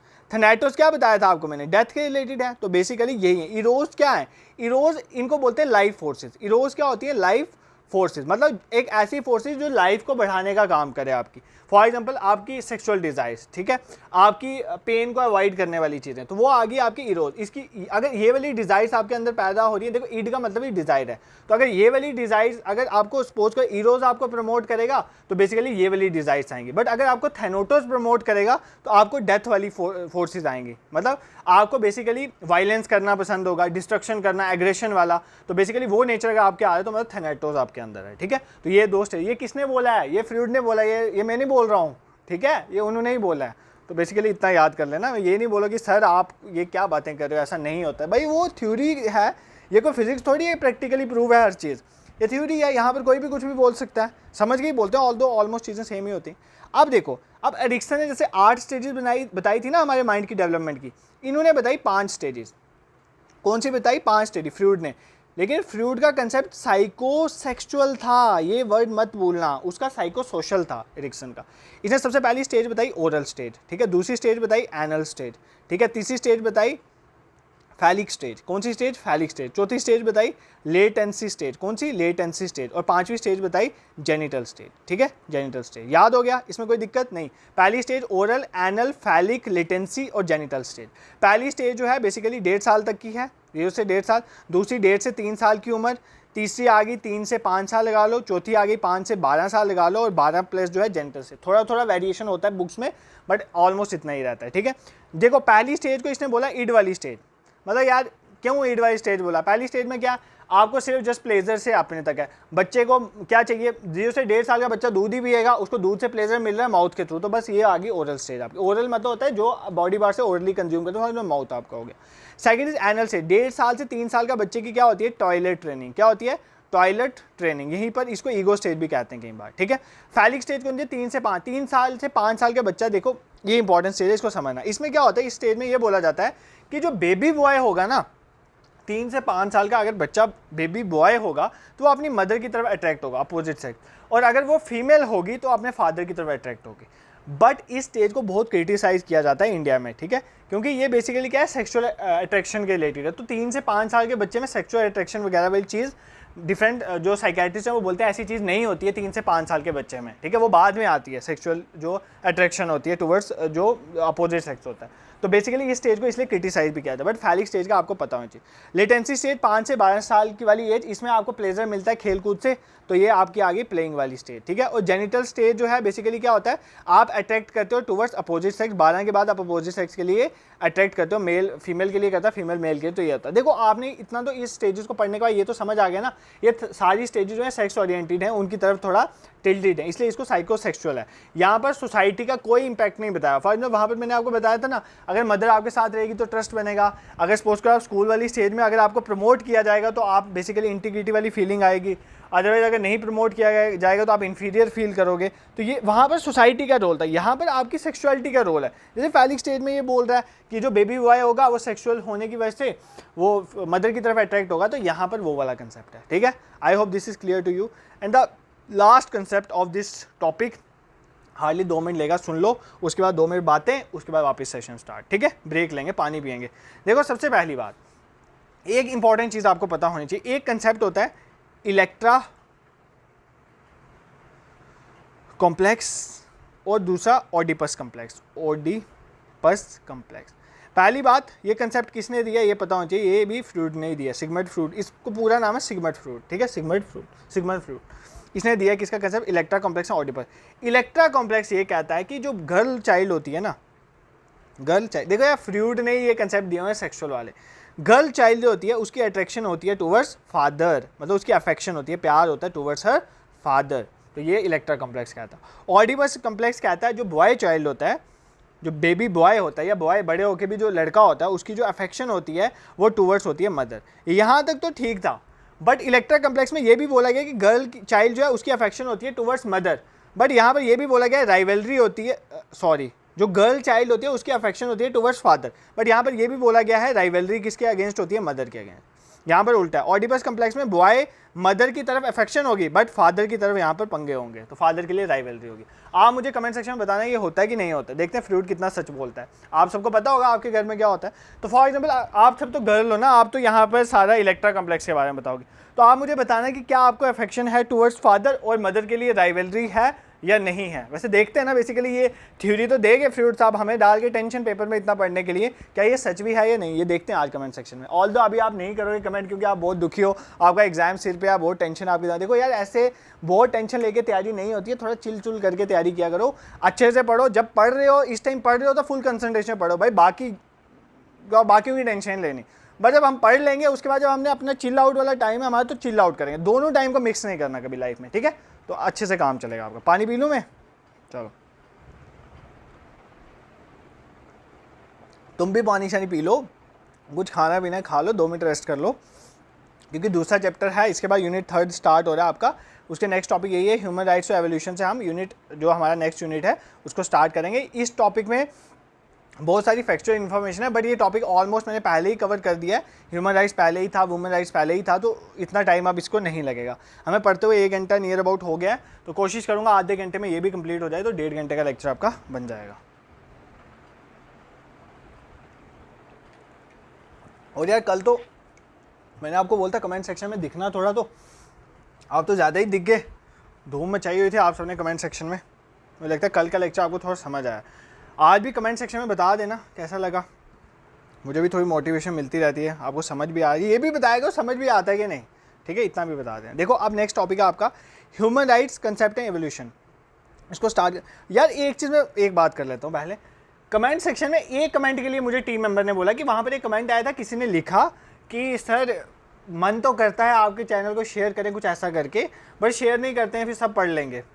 मतलब यार क्या सोचते हो आप, क्या सोचते हो, मतलब इतना सोचते हो। मैं तो चाहता हूँ कि अब देखना इन लास्ट 2-3 दिनों में इतने बच्चे यहाँ पर आएंगे ना जिन्होंने पहले यहाँ से नहीं पढ़े होगा, और वो ऐसे कमेंट करते हैं कि सर काश पहले मिला होता कंटेंट ऐसा, तो फिर मुझे दुख होता है कि मेरा वहाँ तक पहुँच नहीं पाया, ठीक है। तो थोड़ा ना मतलब ऐसे सिर्फ इस चीज़ के लिए मत ऐसा सोचा करो यार, मतलब थोड़ा अपना कम सोचा करो, दूसरों के बारे में भी सोचा करो। हेल्पिंग नेचर रखोगे ना, लाइफ में खुश रहोगे। देखो मैं आपको एक चीज़ क्लियर कट बता देता हूँ, फिर स्टार्ट करते हैं। आपको अभी लग रहा है ना कि आपको जॉब आपकी हैप्पीनेस देगी, आपको इमीडिएटली अभी यही लगता है, क्योंकि आपकी बेसिक नीड्स है, सबकी नीड्स हैं, जॉब थी एक टाइम पे, मेरी भी, सबकी होती हैं। तो आपको अभी लगता है कि जॉब आपको जो है हैप्पीनेस देगी। जब आप जॉब ले लोगे ना तब आपको लगेगा जॉब आपको हैप्पीनेस नहीं दे रही। हैप्पीनेस एक प्रोसेस है, मतलब यार आप जिस टाइम पे जहाँ पर हो ना उधर से हैप्पीनेस ले सकते हो, और best way to achieve happiness is by helping others. मैं सच बोल रहा हूँ, जिस दिन आप किसी को आप खाना खा रहे हो ना, जिस दिन आप खाना खा रहे हो, खाते खाते कोई आ गया, आप बोलोगे सर बहुत ज्ञान देते हो यार, मतलब मैं रियलिटी बता रहा हूँ। ऑल तो मैं भी ऐसा क्या पता नहीं होऊंगा, बट आपको समझा रहा हूँ, क्योंकि आप अच्छा किसी का तो अच्छा हो।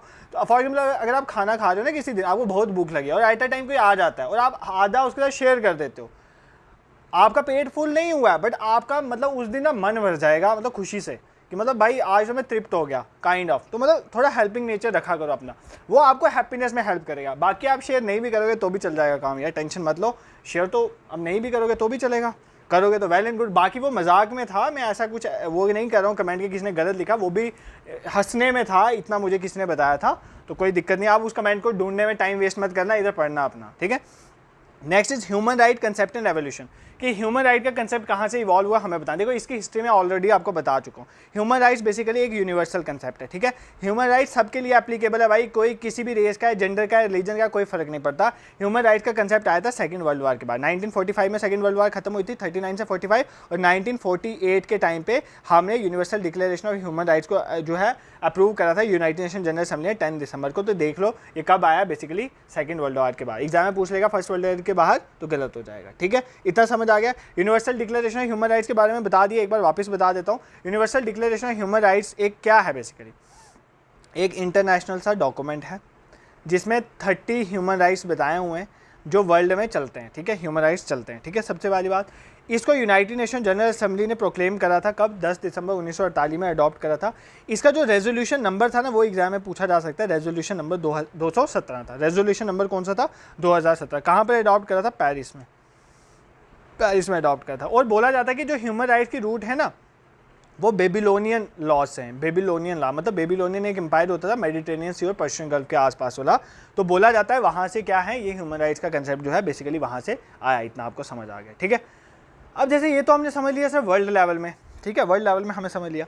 इंडिया में क्या ऐसा कोई कमीशन है जो ह्यूमन राइट, जैसे नेशनल वुमेन राइट कमीशन था, हमने देखा, क्या ह्यूमन राइट्स के लिए कोई कमीशन है इंडिया में, तो है बेसिकली, उसका नाम है नेशनल ह्यूमन राइट कमीशन, ठीक है, नेशनल ह्यूमन राइट कमीशन है। इसके बारे में एक दो चीज़ें बतानी है, ऑल्दो मैंने पहले भी बता दिया NHRC, बट एक दो चीज़ रह गई थी वो बतानी। कब आया, 1990 थी। इसको बोलते हैं watch dog of human rights in India. Exam में आज आ सकता है कि किसको बोला जाता है watch dog of human rights in India, मतलब जो ह्यूमन राइट्स को इंडिया में देखता है उसको बोलते हैं वॉच डॉग। कौन बोलता है, NHRC को बोला जाता है watch dog of human rights in India, ठीक है। अब इसमें बहुत बार अमेंडमेंट हुई है, 2 बार इसमें अमेंडमेंट हुई है, 2006 में भी इसमें अमेंडमेंट हुई है, 2019 में, बट 2019 के अमेंडमेंट आपके लिए बहुत इंपॉर्टेंट है, ठीक है। क्यों, क्योंकि 2000 पहले जब ये आया था 99, इसमें बोला 2019 से पहले, देखो यहाँ पे लिखता हूँ बिफोर 2019 और आफ्टर 2019 क्या हुआ है। 2019 से पहले बोला जाता था कि इसके जो चेयरपर्सन होंगे वो retired chief justice of India होंगे। कौन होंगे? Retired chief justice of India. But 2019 के बाद ये बोला गया कि ये retired chief justice of India भी हो सकते हैं या कोई भी जज हो सकता है सुप्रीम कोर्ट का। मतलब ये नहीं है कि रिटायर्ड ही हो, कोई भी जज जो है सुप्रीम कोर्ट का वो भी क्या हो सकता है, वो बेसिकली चेयरपर्सन हो सकता है नेशनल ह्यूमन राइट कमीशन का। ठीक है, 2019 से पहले 5 ईयर टेन्योर था, मतलब जो भी हमारे पास नेशनल ह्यूमन राइट कमीशन का चेयरमैन चुना जाता था 5 साल के लिए। बट अब बोला गया बेसिकली इनका टेन्योर कितना है, 3 साल का। 3 साल का टेन्योर होगा या 70 ईयर्स ऑफ एज, जो पहले हो जाएगी। मतलब फॉर एग्जाम्पल एक पर्सन जो है वो 68 की एज में सेलेक्ट होता है, ठीक है, NHRC का चेयरपर्सन, तो वो 70 साल की उम्र में रिटायर हो जाएगा। बट अगर कोई 65 में हुआ तो वो 3 साल चलेगा, 68 में रिटायर होगा। तो ये चीज़ आपने समझनी है। ठीक है, उसके बाद मैंने आपको बोलता है इसके पहले यहाँ पे 3 मेंबर्स होते हैं, तो यहाँ पे बोला इसके 3 मेंबर्स होंगे और 1 मेंबर क्या होगा, वुमेन होगी। ये कंपलसरी है, 3 मेंबर्स ही होते हैं, 1 चेयरपर्सन 3 मेंबर्स, और 3 मेंबर्स में से 1 वुमेन होना इज कंपलसरी। ये मैंने आपको बताया था, ये मैंने पहले भी बता दिया, अभी भी बता दिया, 2019 के बाद ये हुआ है। ठीक है, इंटरनेशनल ह्यूमन राइट डे कब मनाया जाता है? 10 दिसंबर को। याद करो ये चीज़ें जो बार बार बोल रहा हूँ, ये एग्जाम के लिए इंपॉर्टेंट है। ठीक है, अब देखो, अब वर्ल्ड लेवल पे एक और चीज़ है, यूनाइटेड नेशन, इंडिया और वर्ल्ड में घूमते रहेंगे, United nation human right council. United nation human right commission जो थी ना पहले, यूनाइटेड नेशन ह्यूमन राइट, देखो ध्यान से सुनो, United nation human right commission का नाम चेंज कर दिया था United nation human right council. कब किया गया है? 2006। आपको एग्जाम में पूछेगा United nation human right council कब बनी? 2006 में बनी, क्योंकि United nation human right commission का नाम चेंज कर दिया गया था United nation human right council. इसके जो मेंबर्स हैं 47 मेंबर्स हैं इसमें, और 3 साल के टर्म्स के लिए ये रिपीटेटिव बेसिस में जो है मेंबर्स हैं इसके जो इलेक्ट होते रहते हैं। ठीक है, ये याद रखना है। ठीक है, अब और ह्यूमन राइट्स को लेकर क्या क्या चीज़ें, एक आपको एग्जाम में पूछा जाएगा एमनेस्टी इंटरनेशनल। ये तो अभी पीछे किसी एग्जाम में आया भी था JKSSB के, वो तो सिलेबस का पार्ट नहीं था तब भी आ गया था, तो अब तो सिलेबस का पार्ट है। एमनेस्टी इंटरनेशनल क्या है? देखो, एमनेस्टी इंटरनेशनल एक इंटरनेशनल लेवल पे नॉन गवर्नमेंट ऑर्गेनाइजेशन NGO है, इंटरनेशनल NGO। इसका काम क्या है? वर्ल्ड लेवल में ह्यूमन राइट्स को देखना। ठीक है, वर्ल्ड लेवल में वेरियस ह्यूमन राइट्स का जो अब्यूज़ हो रहा है या मतलब हो रहा है उसके अगेंस्ट आवाज़ उठाना और बेसिकली हेल्प करना कि जो यूनिवर्सल डिक्लेरेशन ह्यूमन राइट्स में जो 30 राइट्स बताए हुए हैं वो प्रमोट हों। ठीक है, ये 1961 में बनी थी। कहाँ पर बनी थी? लंदन में बनी थी। कहाँ पर बनी थी?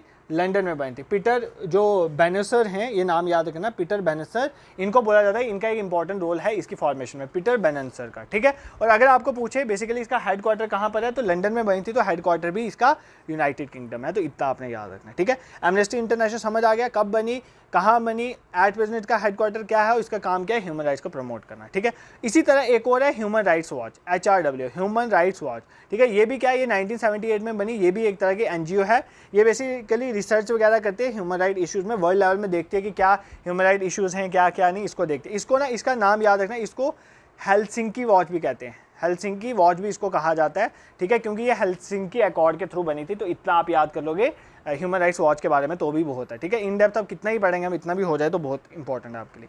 इंपॉर्टेंट चीज़ 1215 में क्या होता है? 1215 AD, सर कितना पीछे जाओगे, इंपॉर्टेंट चीज़ है, यहाँ पे इंपॉर्टेंट चीज़ हुई थी। देखो क्या होता है 1215 के टाइम में ब्रिटेन के एरिया में क्या होता है कि बेसिकली जो किंग है होते हैं और उनके बोरॉन्स होते हैं, किंग और उनके बोरॉन के बीच में एक एग्रीमेंट साइन होता है, जिसके तहत जितने भी लोग हैं, मतलब जितने भी लोग वहाँ पर एग्जिस्ट करते, जो उनके सब्जेक्ट हैं, उनको कुछ राइट दिए जाते हैं। तो ये बोला जाता है ये पहला ऐसा एक चार्टर था राइट के लिए, इसलिए इसको बोला जाता है मैग्ना कार्टा या ग्रेट चार्टर। मैग्ना कार्टा या इसको बोला जाता है ग्रेट चार्टर। क्या है बेसिकली, मतलब सबसे पहली बार जहाँ पर राइट्स की बात की गई थी ना, वो 1215 AD में की गई थी। कुछ राइट्स लिखे गए थे जो लोगों को दिए गए थे, कहाँ पर? ब्रिटेन में। ब्रिटेन के किंग ने बोरॉन के साथ एक एग्रीमेंट साइन किया था, तो इसको बोला जाता है मैग्ना कार्टा और ग्रेट चार्टर। इतना याद करना है, इससे ज़्यादा आपको याद करने की जरूरत नहीं है। ठीक है, क्लियर है। उससे पहले आपको मैंने 1-2 चीज़ें बता चुका हूँ पहले ही लेक्चर में ह्यूमन राइट्स के रिलेटेड। क्या? एक इंटरनेशनल कन्वीनियंट और सिविल एंड पॉलिटिकल राइट आया था 1966 में, फोर्स में कब आया? 1976 में। एक था economic social and culture right पे इंटरनेशनल कन्वीनियंट, ये भी 1976 में फोर्स में आया। दोनों को इंडिया ने 1976 में रेटिफाई करा था। और universal declaration of human rights 1940, इन तीनों को मिला के क्या बोलते हैं? इंटरनेशनल बिल ऑफ राइट्स या international bill of human rights. समझ आ गया? अगर आपको एग्जाम में पूछे जो universal declaration of human rights है वो किसकी चेयरमैनशिप के अंदर अडॉप्ट हुए थे, तब कौन थे यूनाइटेड नेशन के चेयरमैन? ठीक है, उसके ये पूछा जा सकता है, तो नाम याद रखना है, इलेनर रूसवेल्ट। इनकी चेयरमैनशिप के अंदर United nation declaration of human rights को अडॉप्ट किया गया था। ये पॉइंट आपने याद रखना। फिर मैंने अपने लेक्चर में एक वुमेन के बारे में आपको बताया था, इंडियन वुमेन, उनके बारे में याद कर लो, हंसा मेहता। हंसा मेहता कौन है? देखो हंसा मेहता एक रिफॉर्मर हैं, एजुकेशनलिस्ट भी हैं। ये बेसिकली कौन है? इनको एज अ सिलेक्ट किया गया था इंडियन डेलीगेट, कहाँ पर? United nation commission human right में। और जब हमारा देश आज़ाद हुआ 1947-48 के टाइम में, तब ये इंडियन डेलीगेट का पार्ट बनी थी, मतलब जब बेसिकली ह्यूमन राइट्स की बात चल रही थी, ठीक है। इन्होंने जेंडर रिलेटेड इश्यूज़ को बहुत उठाया, बट इनकी सबसे इंपॉर्टेंट चीज़ जो आपने याद रखनी है, एग्जाम में पूछी जा सकती है, एक स्टेटमेंट आपने सुनी होगी ना, all man are born free and equal, मतलब सभी मैन जो हैं वो पैदा हुए हैं फ्री और इक्वल। इन्होंने इसको चेंज किया था, ऑल मैन की जगह क्या किया था? All human beings. मतलब इनका ये मानना था कि ये मैन जो है सिर्फ लड़कों को रिप्रेजेंट करता है, इसलिए इनको चेंज कर दिया। इन्होंने बोला all human beings are born free and equal. तो इतना आप याद कर सकते हो, ठीक है। I hope this is clear to you. Human right commission क्या है, कहाँ से आया, हंसा मेहता कौन है, एमनेस्टी इंटरनेशनल क्या है, ह्यूमन राइट्स वॉच क्या है, ये सारी चीज़ें आपको समझ आ गई, इसमें कोई भी आपको दिक्कत नहीं है। और ये जो यूनिवर्सल डिक्लेरेशन ह्यूमन, ये सारे यूनिवर्सल डिक्लेरेशन ह्यूमन राइट आपके सिलेबस में वो पढ़ रहे हैं। ये जो universal declaration of human right है ना आपका, इसमें जब इसका ड्राफ्ट तैयार होता, मतलब इसमें बेसिकली 30 जो है आर्टिकल्स हैं, 30 आर्टिकल, इसका जो ड्राफ्ट तैयार होता, इसमें इसकी ड्राफ्टिंग में 4 पर्सन का बहुत इंपॉर्टेंट रोल है। तो आप याद कर लो, एक रूसवेल्ट, प्रेसिडेंट कहाँ के थे ये? यूएसए के, चेयरमैनशिप में इन्हीं में हुआ था। एक तो इनका नाम याद करोगे। दूसरा Hernan Santa Cruz, Hernan Santa Cruz, ये कहाँ के थे? चिली के। उसके बाद आ गया हमारे चार्ल्स मलिक, ये कहाँ के थे? लेबनान के, स्पेलिंग देख लेना यार। और तीसरे थे पैनचुंग चैंग, ये तो समझ आ गया होगा आपको कहाँ के? चाइना के। पैनचुंग चैंग चाइना के। तो ये 4 नाम याद है। रूसवेल्ट यूएसए के, हरमन सेंटा क्रूज कहाँ के? चिली के, चार्ल्स मलिक लेबनान के, एंड पैनचुंग जैंग ये कहाँ के हैं? चाइना के। ठीक है, क्लियर है ये? इतना समझ आ गया। अब 30 राइट्स हैं यहाँ पर, 30 आर्टिकल हैं यूनिवर्सल डिक्लेरेशन ह्यूमन राइट के। सिंपल गूगल में जाओगे ना, सर्च करोगे, क्या सर्च करोगे? गूगली भी गलत हो गया था यहाँ पे, वो देखिए ऐड गूगल की, गूगली में जाके आपने सर्च करना है यूनिवर्सल डिक्लेरेशन ह्यूमन राइट के 30 आर्टिकल। तो सीक्वेंस में एक बार ना उनको नजर मार, रटना नहीं है, नजर मार देना। 3-4 इंपॉर्टेंट मैं बता दे जो एग्जाम में पूछे जा सकते हैं। पहला तो पूछा ही जा सकता है। पहला यूनिवर्सल डिक्लेरेशन ह्यूमन राइट कहता है all human beings are born free and equal, सारे ह्यूमन बींग्स फ्री बोर्न हुए हैं और इक्वल हैं सारे। ये दूसरा कहता है कि हर एक, एवरीवन, हर एक को जो इंडिविजुअल है उसको इक्वल अपॉर्चुनिटीज़ मिली हैं, रिगार्डलेस ऑफ उसका रेस क्या है, कलर क्या है, सेक्स क्या है, लैंग्वेज क्या है, रिलीजन क्या है, पॉलिटिक्स और कहाँ पर वो जन्म हुआ उसका, इससे फ़र्क नहीं पड़ता। तीसरे वाला कहता है, पहले वाला याद करना, दूसरा तीसरे वाला कहता है कि हर एक के पास राइट है लाइफ। ये हमारे फंडामेंटल राइट्स में भी बोला गया, हर एक के पास राइट टू लाइफ है और वो फ्रीडम और सेफ्टी के साथ रह सकता है। फोर्थ वाले में ये बोला गया है कि हर एक पर्सन के पास राइट है कि वो स्लेवरी से फ्री हो सके, मतलब कोई भी पर्सन स्लेव नहीं होना चाहिए, इस चीज़ को प्रमोट करता है। बाकी आप देख लेना, इंपॉर्टेंट है। 30th is also very important, 30 वाला भी मैं बता देता हूँ, बाकी आप जाके एक बार देख लेना इसको, ठीक है। और इस 30 वाले का क्या कहता है? Nobody can take away these rights and freedom from us. मतलब अब 29 तो आपने universal declaration of human rights में राइट्स आपको दे दिए मैंने, मतलब यूनाइटेड नेशन जनरल असेंबली ने। 30 वाला ये बोलता है कि कोई भी आपसे ये ले नहीं सकता, ठीक है। बट मैं आपको एक चीज़ बताऊं, ये लीगली बाइंडिंग नहीं है कंट्रीज़ पे, ठीक है। लीगली बाइंडिंग मतलब अगर ऐसे फॉलो नहीं होता तो आपको कुछ नहीं कर सकती United Nation General assembly, but फिर भी कंट्रीज़ को फॉलो करते हैं। इन्हीं के बेसिस में हमारे फंडामेंटल राइट्स वगैरह बने। एग्जाम में पॉलिटी के फंडामेंटल राइट्स अच्छे से देख के जाना, पॉलिटी में भी मेंशन है और ह्यूमन राइट्स का भी पार्ट है। इंडिया में भी कुछ हम फ्रीडम फंडामेंटल राइट्स दे रहे हैं ना, these are also part of human rights. Clear है सर? समझ आ गया? आप कोई प्रॉब्लम नहीं रही? Universal declaration of human rights हमने कवर कर लिया, ये टॉपिक हमारा हो चुका है, ठीक है। अब कुछ women and child rights related चीज़ें जो है वो देख लेते हैं, इसको भी कवर कर लेते हैं। ये क्या बचा? इस टॉपिक में कुछ नहीं है इतना। देखो women's rights and child rights के रिलेटेड चीज़ें देख लेते हैं। देखो सबसे इंपॉर्टेंट चीज़ क्या है? वुमेन राइट्स तो मैं आपको पहले ही बता चुका हूँ, उसमें नेशनल कमीशन फॉर वुमेन, ये वो सारी चीज़ें हमने देख ली। अब एक सबसे पहले आपको चिल्ड्रन के रिलेटेड पॉस्को एक्ट के बारे में पता होना चाहिए। पॉस्को एक्ट मतलब protection of children from sexual offences act. इसकी फुल फॉर्म क्या है? Protection of children from sexual offences act कब आया? 2012 में। मतलब जो भी बच्चे हैं 18 साल से नीचे वाले, उनके अगेंस्ट जो सेक्सुअल ऑफेंसेस हो रहे हैं उनको उससे बचाना, ठीक है। किस मिनिस्ट्री के अंदर आता है? Ministry of women and child development, ठीक है। Ministry of women and child development. सबसे इंपॉर्टेंट चीज़, at present ministry of women and child development के कौन है मिनिस्टर? ठीक है, पहले कौन थी? स्मृति ईरानी जी, अब तो वो हार गई लोकसभा की सीट। अब कौन है ये मुझे कमेंट सेक्शन में बताना है। और मैं अभी देख रहा था, कल परसों कोई कमेंट कर रहा था कि स्मृति ईरानी तो जीते ही नहीं। भाई वो आप वीडियो पुरानी देख रहे हो तो फिर तो वही होगा। अभी आप कमेंट सेक्शन में इसका बताना कौन है मिनिस्टर, और सारे मिनिस्टर देख के जाना जो इंपॉर्टेंट अपॉइंट हुए हैं। मैं भी अपना जो सेकंड करंट अफेयर्स है उसमें डालने की कोशिश करूँगा, ठीक है। ये आपको समझ आ गया ministry of women and child development के अंदर। अब इसमें 2019 में ना थोड़ी अमेंडमेंट हुई है, तो वो देख लो, ठीक है, 2019 में, पहले 2012 में अमेंडमेंट तो होती रहती है, 2012 के पॉस्को एक्ट में 2019 में जो अमेंडमेंट हुई है वो देख लो। इसमें क्या बोला गया, 2012 में तो मिनिमम पनिशमेंट होगी, मिनिमम सबसे कम पनिशमेंट 7 साल की, इसको यहाँ पर बढ़ा दिया मिनिमम पनिशमेंट 7 से 10 साल की, मतलब मिनिमम 7 से 10 साल की पनिशमेंट हो सकती है। मैक्सिमम पनिशमेंट पहले भी लाइफ इंप्रिजनमेंट थी, अब भी लाइफ इंप्रिजनमेंट है, उसमें चेंज नहीं है, बट मिनिमम पनिशमेंट में चेंज आ गया। पहले मिनिमम पनिशमेंट 7 साल की थी, अब बोला गया मिनिमम पनिशमेंट 7 से 10 साल की हो सकती है। इतना क्लियर हो गया, इसमें कोई प्रॉब्लम नहीं। और क्या है वो चाइल्ड रिलेटेड, एक जुवेनाइल जस्टिस एक्ट है, JJ act, juvenile justice act कब आया, 2015 में, ठीक है। इसको रिफॉर्मेटरी एक्ट भी कहते हैं, क्या बोलते हैं, रिफॉर्मेटरी एक्ट। किसको बोला जाता है, जुवेनाइल जस्टिस एक्ट को रिफॉर्मेटरी एक्ट। जुवेनाइल क्या होता है, 18 साल से कम बच्चे को जुवेनाइल ट्रीट किया जाता है, ठीक है, तो उसको क्या बोल रहा है, उसके रिलेटेड एक्ट है जुवेनाइल जस्टिस एक्ट, इसको रिफॉर्मेटरी एक्ट भी बोला जाता है, ये याद रखना।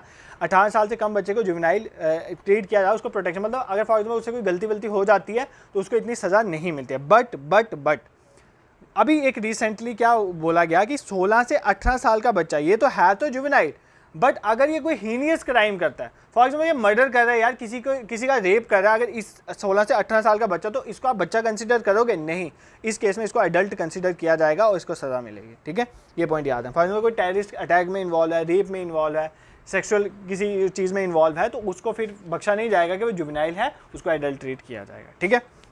और क्या है सर बच्चों के रिलेटेड इंपॉर्टेंट, हाँ, prohibition of child marriage act, prohibition of child marriage act मतलब चाइल्ड मैरिज को रोकना, 2006 में आया था प्रोहिबिशन ऑफ चाइल्ड मैरिज। इसके अकॉर्डिंग क्या है कि 18 साल से छोटी लड़की की शादी नहीं हो सकती और 21 साल से छोटे लड़के की शादी नहीं हो सकती, यह है prohibition of child marriage act, तो इतना भी आप ये याद कर लें, ठीक है। उसके बाद एक और एक्ट है protection of women from domestic violence, ठीक है, जो वुमेन के साथ डोमेस्टिक वायलेंस होता है उसके अगेंस्ट एक्ट है, कब का एक्ट है, 2005 का। तो एक तो ये याद कर लो कब का एक्ट है, 2000। देखो इसमें कौन कौन कवर होता है, इसमें वाइफ भी है, अगर लिव इन में कोई लड़की रह रही है वो भी है, कोई रिलेशन में है, कोई विडो है वो भी कर, फॉर एग्जांपल देखो ना, अब देखो ना, एक फॉर एग्जांपल एक लड़की है, उसकी किसी के साथ शादी होती है, अगर उसका हस्बैंड किसी रीज़न की वजह से वो एग्जिस्ट नहीं करता है, अब उसकी डेथ हो जाती है, तो मे बी उसके ससुर, उसके देवर, जेठ, कोई भी उसको तंग कर सकता है ना, तो बेसिकली उन पे भी अप्लाई होता है। तो मतलब इसमें हस्बैंड, मेल के जो मेल लिव इन रिलेशन है उसके रिलेटिव सारे कवर होते हैं। अगर किसी भी तरह से वो लड़की के साथ डोमेस्टिक वायलेंस करते हैं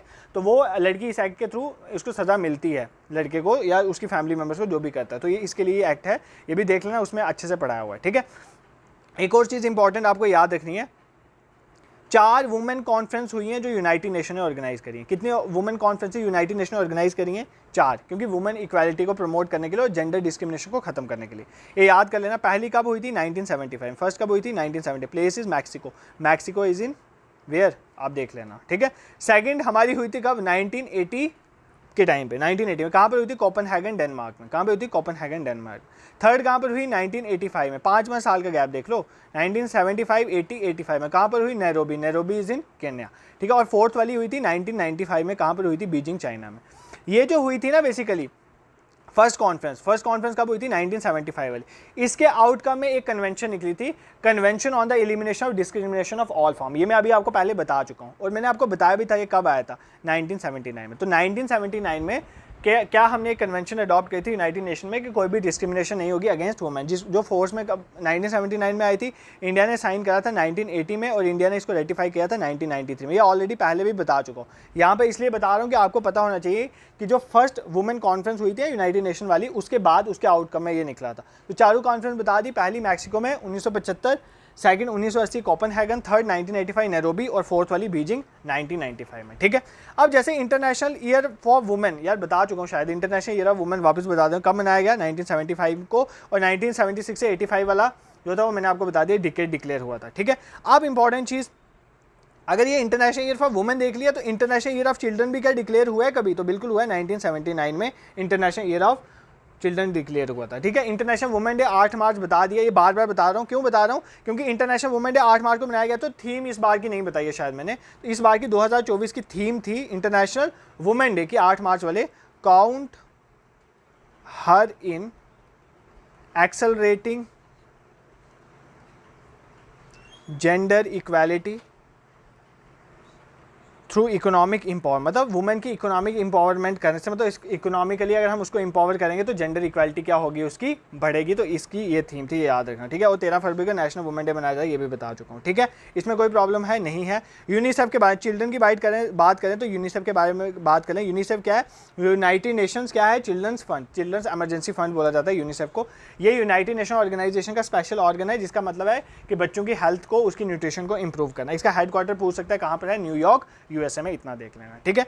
एक चीज मैंने आपको जैसे बताई थी ना, अभी आपको मैटरनिटी बेनिफिट वाला बताया, एग्जाम में आपको एक वुमेन के रिलेटेड एक चीज पूछ सकता है, एमटीपी एक्ट, न्यूज में था। एमटीपी एक्ट मतलब medical termination of pregnancy act. इसको ध्यान से समझ लो, इसमें पहले क्या था, अब क्या, ठीक है। ये एक्ट आया 1971 में, ठीक है। 1971 में इसकी क्या स्टोरी थी, और अब इसमें अमेंडमेंट हुई है 2021 में, इसमें चेंजेस किए गए, ये देखना है आपने, ठीक है। सबसे पहली बात, जो पहला एमटीपी एक्ट मतलब मेडिकल टर्मिनेशन ऑफ प्रेगनेंसी, मतलब लड़कियां अपनी प्रेगनेंसी को टर्मिनेट कर सकती हैं, तो इसके लिए एक एक्ट है, ठीक है। पहले 1971 में एक्ट में ये बोला गया था कि सिर्फ मैरिड वुमेन कर सकती है, मतलब अनमैरिड वुमेन अगर प्रेग्नेंट हो जाती है तो वो नहीं कर सकती, ठीक है, प्रेगनेंसी को टर्मिनेट। यहाँ पर 2021 के एक्ट में बोला गया अनमैरिड वुमेन भी कर सकती है और मैरिड भी कर सकती है, ठीक है। मैरिड वुमेन कितनी, यहाँ पर बोला जाता है सिर्फ 20 वीक्स तक, मतलब फॉर एग्जांपल अगर उसको प्रेग्नेंट हुए 20 वीक्स हुए हैं तब तक वो टर्मिनेट कर सकती है प्रेगनेंसी को, अदरवाइज नहीं कर सकती। यहाँ पर इस पीरियड को बढ़ाकर कितना कर दिया, 24 वीक, मतलब 24 वीक तक अगर कोई वुमेन है, मैरिड है एज वेल अनमैरिड है, तो वो अपनी प्रेगनेंसी को टर्मिनेट कर सकती है, ठीक है। अब यहाँ पर कुछ रूल्स हैं, ऐसे थोड़ी हैं कि आप जब चाहो प्रेगनेंसी को टर्मिनेट कर दो, क्योंकि वहाँ पर तो फीमेल फीटिसाइड वाला केस भी आ जाएगा। जब आपको पता चल जाएगा अल्ट्रासाउंड करके कि आपके मतलब वॉर्म में बेटी है, तो कई बार ऐसा कर देते हैं, आपने देखा हुआ है ये केस। इस चीज़ को खत्म करने के लिए, ताकि इस वजह से ना हो, किसी और रीज़न की वजह से हो, तो 1971 के एक्ट में ये बोला गया था, अगर आपने 12 हफ्ते से पहले अपनी प्रेगनेंसी को टर्मिनेट करना है तो एक रजिस्टर्ड मेडिकल प्रैक्टिशनर से आपने लिखवा के लाना है, फिर आप कर सकते हो। फिर अगर 12 से 20 हफ्ते हो गए, क्योंकि 12 से 20 हफ्ते में बच्चे की ग्रोथ हो जाती है थोड़ी, अगर फिर आपको करना है तो 2 आपको यूज़ करेगा रजिस्टर्ड मेडिकल प्रैक्टिशनर की जरूरत पड़ेगी। तो इतना आपको समझ होना चाहिए। बट इस 2021 के अमेंडमेंट में थोड़े चेंज कर लिए। इसमें बोला गया अगर आपको 20 वीक तक अगर आपने टर्मिनेट करना है प्रेगनेंटी को, तो एक ही अगर आपके पास रजिस्टर्ड मेडिकल प्रैक्टिशनर बोला तो चल जाएगा काम। बट अगर आपने 20 से 24 हफ्ते के बीच में किसी बच्चे को टर्मिनेट करना है अगर वॉर्म से, तो उसके लिए आपको 2 रजिस्टर्ड मेडिकल प्रैक्टिशनर की जरूरत पड़ेगी, ठीक है। अब यहाँ पर एक और कंडीशन दी गई है 2021 में, ये आपको याद रखना है। मतलब फॉर एग्जांपल अगर ऐसा कोई केस है जिसमें 24 हफ्ते से ज़्यादा हो गए हैं वीक प्रेग्नेंट हुए तब भी कर सकते हो, बट उस केस में आपको मेडिकल बोर्ड की जरूरत पड़ेगी। मतलब मेडिकल बोर्ड लिख के देगा कि ये प्रेगनेंसी को टर्मिनेट करना चाहती है। बट यहाँ पर शर्त ये है कि सिर्फ कंडीशन क्या होनी चाहिए, या तो फीटस में एबनॉर्मलिटी हो, मतलब जो बच्चा बन रहा है उसमें प्रॉब्लम हो, कोई वो एग्जिस्ट नहीं कर पाएगा, ऐसी कोई सिचुएशन, या मदर की लाइफ को खतरा हो। सिर्फ इन 2 कंडीशन में आप कर सकते हो, अदरवाइज आप नहीं कर सकते हो। आई होप आपको ये समझ आ गया होगा, मेडिकल टर्मिनेशन कैसे हो सकती है प्रेगनेंसी की, ये पॉइंट आपको समझ आ गया होगा, ठीक है। I hope this is clear to you. यहाँ पर कोई भी आपको प्रॉब्लम नहीं हो चाहिए, बस इतना याद रखना, पहले सिर्फ 20 हफ्तों तक आपका गेस्टेशन पीरियड था, मतलब प्रेगनेंसी वाला, उसको बढ़ा के 20 से आप कितने कर दिया है, 24 वीक्स कर दिया, 20 से 24 वीक्स कर दिया। बट 24 वीक के बाद सिर्फ 2 ही केसेस में अलो किया जाता है, इतना आपको याद रखना है, ठीक है। उसके बाद और क्या है इंपॉर्टेंट है, एक कारा के बारे में देख लो, एग्जाम में पूछा जाता है। कारा क्या है? कारा stand for central adoption resource authority. कारा क्या है? Central adoption resource authority. इसके बारे में आप याद रखोगे। कारा क्या मतलब, for example central adoption resource authority, for example कुछ ऐसे बच्चे हैं जो ऑर्फनेज में या सरेंडर चिल्ड्रन या अबेंडन, जिसको घर से बाहर छोड़ दिया जाता है, उनको एडॉप्शन के लिए एक सेंट्रल एडॉप्शन रिसोर्स अथॉरिटी बनाई गई है, उसको बोलते हैं कारा। ये एक स्टैट्यूटरी बॉडी है, इतना आपको याद रखना है। स्टैट्यूटरी बॉडी है, कौन से एक्ट के थ्रू बनेगी ये पूछेगा, जुवेनाइल जस्टिस एक्ट। याद रखना, जुवेनाइल जस्टिस एक्ट जो है हमारा, उसके तहत ये बनाई गई है 2015 के, ठीक है। और कारा को कब फाउंड किया गया था? 1990 में। और इंडिया ने इसको रेटिफाई कब करा था? 2003। बेसिकली हुआ क्या था, एक कन्वेंशन है on the right of the child, मतलब यूनाइटेड नेशन कन्वेंशन है on the right of the child, ये उसके तहत जो है इंडिया ने कारा बनाया। और कारा में इसको रेटिफाई कब करा? 2003 में रेटिफाई करा। जस्ट इतना भी याद करोगे, कारा क्या है? सेंट्रल एडॉप्शन रिसोर्स अथॉरिटी, और इसका काम क्या है? ऑर्फन, सरेंडर चाइल्ड और अबेंडन चाइल्ड को अडॉप्ट करना। एक स्टैट्यूटरी बॉडी है जुवेनाइल जस्टिस एक्ट के अंदर, इतना याद रखोगे। और क्या है, इसको रेटिफाई कब करा था, इतना याद कर लोगे तो काम बन जाएगा आपका, ठीक है। और नेक्स्ट आपका क्या है? नेक्स्ट इज, देखो 2 चीज़ें होती हैं, एक होता है चाइल्ड ट्रैफिकिंग और चाइल्ड लेबर, ये आपको पता है। चाइल्ड ट्रैफिकिंग का मतलब क्या होता है? जब इलीगल ट्रैफिकिंग होती है बच्चों की, ये आपको पता है। और चाइल्ड लेबर का मतलब होता है जब बच्चों को उनके चाइल्डहुड से हम डिप्राइव कर दें, उनको काम में लगा दें, दैट इज चाइल्ड। इसमें तो इतना बताने वाला नहीं था। एक याद करो, NCRB national crime report bureau के डेटा के मुताबिक जो है 2022 की एक रिपोर्ट आई थी, 982 केसेज जो है रजिस्टर किए गए हैं क्राइम रिलेटेड, ठीक है। जो बच्चों के रिलेटेड है, उसमें सबसे ज़्यादा केसेस कहाँ के हैं? तेलंगाना के, तेलंगाना स्टेट में सबसे ज़्यादा केसेस हैं। तो इतना याद कर लो चाइल्ड लेबर के रिलेटेड, तो ये भी आपके लिए काफ़ी होगा, ठीक है। और क्या देखना है आपको, अगर इंडिया में देखेंगे तो चाइल्ड लेबर के रिलेटेड मेन रीजंस क्या है? एक तो पॉवर्टी, इलिटरेसी। एक तो पॉवर्टी ना हो, पॉवर्टी की वजह से बच्चों को चाइल्ड लेबर करवा दिया जाता है, और दूसरा इलिटरेसी, ठीक है। अब एक और चाइल्ड लेबर एक्ट 1986 का इंपॉर्टेंट है। चाइल्ड लेबर एक्ट कब आया था? 1986 में। ये याद रखना, इसकी अमेंडमेंट 2016 में हुई थी, इंपॉर्टेंट है। चाइल्ड लेबर एक्ट कब आया था? 1986 में चाइल्ड लेबर एक्ट आया था, इसमें एक अमेंडमेंट हुई थी 2016 में, आपको पता होना चाहिए। देखो चाइल्ड लेबर अमेंडमेंट जो एक्ट था 1986 का, उसके तहत क्या था? 18 साल से, ध्यान से सुनो, 18 साल से कम वाला जो बच्चा है, 18 साल से कम वाला बच्चा जो है, उसके मतलब यहां पर ये कहा जाता है उसको किसी भी इंप्लॉयमेंट में नहीं किया जाता है, ठीक है। ध्यान से सुनो, 18 साल से कम वाले बच्चे को आप किसी इंप्लॉयमेंट में नहीं लगा सकते, ठीक है। 14 साल से कम था, आई थिंक 14 ईयर से कम वाले बच्चे को आप below the age of 14 years आप किसी भी हजार्डस ऑक्यूपेशन में नहीं लगा सकते। अब यहां पर क्या है, इसमें अमेंडमेंट हुई 2016, उसमें यह बोला गया कि 14 साल से कम वाले बच्चे को किसी भी फैक्ट्री में आप नहीं लगा सकते। 14 से 18 साल वाले को लगा सकते हो, बट हजार्डस फैक्ट्रीज में नहीं लगा सकते जहां पर केमिकल्स बनते हैं, ठीक है। देखो वापस बता देता हूँ, 1986 वाले एक्ट में यह बोला गया था कि 14 साल से कम वाले बच्चे को आप नहीं लगा सकते, किसी भी फैक्ट्री में नहीं लगा सकते, किसी भी हजार्डस किसी भी चीज़ में नहीं लगा सकते। बट इसमें यह बोला गया कि 14 से 18 साल वाले बच्चे को हजार्डस छोड़ के बाकी जगह पे लगा सकते हो, बाकियों को अलो नहीं किया जाता है, ठीक है। तो इतना याद करना है, इसमें इतनी कंफ्यूजन मत रखना। 1986 वाले एक्ट में किसी भी बच्चे को आप किसी भी नहीं लगा सकते, और 2016 में जो अमेंडमेंट हुई तो 14 साल से कम वाले को तो किसी फैक्ट्री में नहीं लगा सकते। बेसिकली 1986 वाले एक्ट में ये था कि 14 साल से कम वाले बच्चे को हजार्डस में नहीं लगा सकते, बाकियों में लगा देते थे। बट 2016 में जो अमेंडमेंट हुई उसमें ये बोला गया कि 14 साल से कम वाले बच्चे को तो किसी फैक्ट्री में नहीं लगा सकते, इवन अपने रिश्तेदारों की फैक्ट्री में भी नहीं लगा सकते, बट 14 से 18 को लगा सकते हैं, बट वो हजार्डस नहीं होना चाहिए। अब आई होप आपको कंफ्यूजन जो है दूर होगी, अगर नहीं भी हुई तो भी चाइल्ड प्रोटेक्शन वाला एक्ट वो लेक्चर देख लें, उसमें कवर हो जाएगा, ठीक है। आपको एग्जाम में पूछेगा पेंसिल प्रोग्राम किससे रिलेटेड है। पेंसिल, देखो 2-3 चीज़ें रह गई हैं, 2-3 चीज़ें सिर्फ 5-10 मिनट लगे, 5 मिनट अच्छे से मेरे साथ कंसंट्रेशन पढ़ लो, इंपॉर्टेंट चीज़ें ये कवर कर लो, फिर प्रॉब्लम नहीं आएगी। एक पेंसिल प्रोग्राम किसके रिलेटेड एग्जाम में पूछेगा? तो चाइल्ड लेबर के रिलेटेड है, ठीक है। इसकी फुल फॉर्म देख लो, platform for effective enforcement of no child labour. मतलब पेंसिल की क्या फुल फॉर्म है? एक प्लेटफॉर्म है फॉर इफेक्टिव इन्फोर्समेंट होनी चाहिए नो चाइल्ड लेबर, मतलब नो चाइल्ड लेबर हो, इसकी इफेक्टिव इन्फोर्समेंट के लिए पेंसिल प्रोग्राम है, ठीक है। बेसिकली हमारा जो सस्टेनेबल डेवलपमेंट गोल 8.7 है ना, वो भी यही चीज़ बताता है कि हमारा टारगेट है कि हम चाइल्ड लेबर को इरेडिकेट कर देंगे 2025 तक, ये भी याद रखना है, ठीक है। I hope this is clear to you, इतना आपको समझ आना चाहिए। उसके बाद एग्जाम में आपको पूछा जा सकता है मुस्कान स्कीम किसके रिलेटेड है। मुस्कान स्कीम जो है ये भी आपने याद रखना है। मुस्कान स्कीम क्या है? एक ऐसी स्कीम है जिसके तहत क्या है कि जो ट्रैफिकिंग होती है ना, और ट्रैफिकिंग होती है बच्चों की, इस ट्रैफिकिंग या सेक्सुअली एक्सप्लॉइटेशन वाली ट्रैफिकिंग को रोकना और रेस्क्यू करना बच्चों को, लड़कियां एज वेल लड़कों को, उसके लिए, ठीक है। इसका नाम है मुस्कान स्कीम का दूसरा नाम ऑपरेशन स्माइल भी है, स्माइल मतलब मुस्कान, ठीक है। और इसकी में कौन सी मिनिस्ट्री है? Ministry of home affair. तो बोलेगा आपको कौन सी मिनिस्ट्री है बेसिकली जिसके अंदर मुस्कान स्कीम है, तो कौन सी मिनिस्ट्री है? Ministry of home affair. तो ये याद रख लेना, अमित शाह जी वापस इसके मिनिस्टर बने हैं, ठीक है, इतना याद कर लेना, ठीक है। चलिए उसके बाद एक कंसेप्ट आपको एक पता होना चाहिए, बेसिकली फीमेल फिटिसाइड और फीमेल इन्फेंटिसाइड में क्या फ़र्क है। इन्फेंटिसाइड तो ये पता होना चाहिए। फीमेल फीटस मतलब क्या होता है? फीटस मतलब होता है जो माँ के गर्भ के अंदर जो बच्चा हो उसको फीटस बोलते हैं। तो जब भी बच्चे की पेट के अंदर ही माँ के अगर उसको ख़त्म कर दिया जाता है, गर्ल को मैक्सिमम ये किया जाता है, ठीक है, शेमफुल एक्ट, तो बेसिकली इसको बोलते हैं फीमेल फिटिस। बट बच्चे के जन्म होने के बाद, इन्फेंट मतलब जैसे ही जन्म हुआ उसके बाद अगर बच्चे को मार दिया जाता है, दैट इज नोन है फीमेल इन्फेंटिसाइड। तो ये आपको पता होना चाहिए, ठीक है। उसके बाद यहाँ तक कोई प्रॉब्लम नहीं है। उसके बाद विशाखा गाइडलाइंस वगैरह मैंने आपको बता दिया। वुमेन के रिलेटेड मैं ऑलरेडी बता चुका हूँ। बेसिकली हुआ क्या, बनवारी देवी का केस हुआ था, उसके बाद विशाखा गाइडलाइंस आई थी 1997 और 2013 में sexual harassment of women at work place act आया था, ठीक है। एक और चीज़ एग्जाम में पूछा जा सकता है आपको, निर्भया फंड, निर्भया फंड, ठीक है। निर्भया केस आपने सुना होगा, तो उसके बाद एक निर्भया फंड बनाया गया था। कौन सी मिनिस्ट्री इसको मेंटेन करती है? Ministry of women and child development, ठीक है, ये इसको मेंटेन करती है। इसमें क्या है, ये इस एक्ट में जो पैसा फंड में इकट्ठा होता है, इसको किसके लिए यूज़ किया जाता है? वुमेन की सेफ्टी और सिक्योरिटी को इंप्रूव करने के लिए यूज़ किया जाता है, इतना आपको याद रखना, ठीक है। अब इसके बाद क्या रह गया, ये सब तो देख लिए, female foeticide, infanticide, child labour, ये सब चीज़ें हम देख चुके हैं। इसके बाद आपका एक टॉपिक बचता है यार, यहाँ पर मेंशन नहीं किया मैंने, बट यहाँ पर मैं आपको उसके बारे में बता देता हूँ। आपके यहाँ पर है ना जो NDPS एक्ट वगैरह है, मतलब फॉर एग्जाम्पल ये जो है कैफीन, ये वो चीज़ें हैं जो आपके ड्रग्स वगैरह हैं, उसके रिलेटेड एक टॉपिक है। उसमें आपको एक इंपॉर्टेंट चीज़ के बारे में पता होना चाहिए। सबसे पहले NDPS एक्ट, इंडिया में जो एक्ट ड्रग्स को रिलेट करता है, that is known NDPS act. कब आया था? 1985। इसकी फुल फॉर्म अगर कोई पूछे, इसकी फुल फॉर्म है narcotics drugs and psychotropic substances act, narcotics drugs and psychotropic substances act, ठीक है, एनडीपीएस एक्ट बोला जाता है। ये 4 बार अमेंड हो चुका है। एक बार 1988 में अमेंड हुआ था, 2001 में अमेंड हुआ, 2014 में अमेंड हुआ, 2021 में, ठीक है। इसका क्या काम है, बेसिकली ये मेन लेजिस्लेशन बनाता है इंडिया में, ताकि किस तरह से ड्रग्स, जो नारकोटिक्स और ड्रग्स हैं जैसे अल्कोहल, कैफीन, निकोटीन की इस्तेमाल जो है ना, ये सारे किस तरह से इंपोर्ट एक्सपोर्ट होते हैं, इन सबको रोक लगाने में, इसकी सेल परचेज, इन सबको रोक लगाने में काम करता है हमारा एनडीपीएस एक्ट। तो इतना आपको एनडीपीएस एक्ट के बारे में पता होना चाहिए। एक्ट है तो स्टैट्यूटरी बॉडी है, तो इतना याद कर लो, ठीक है।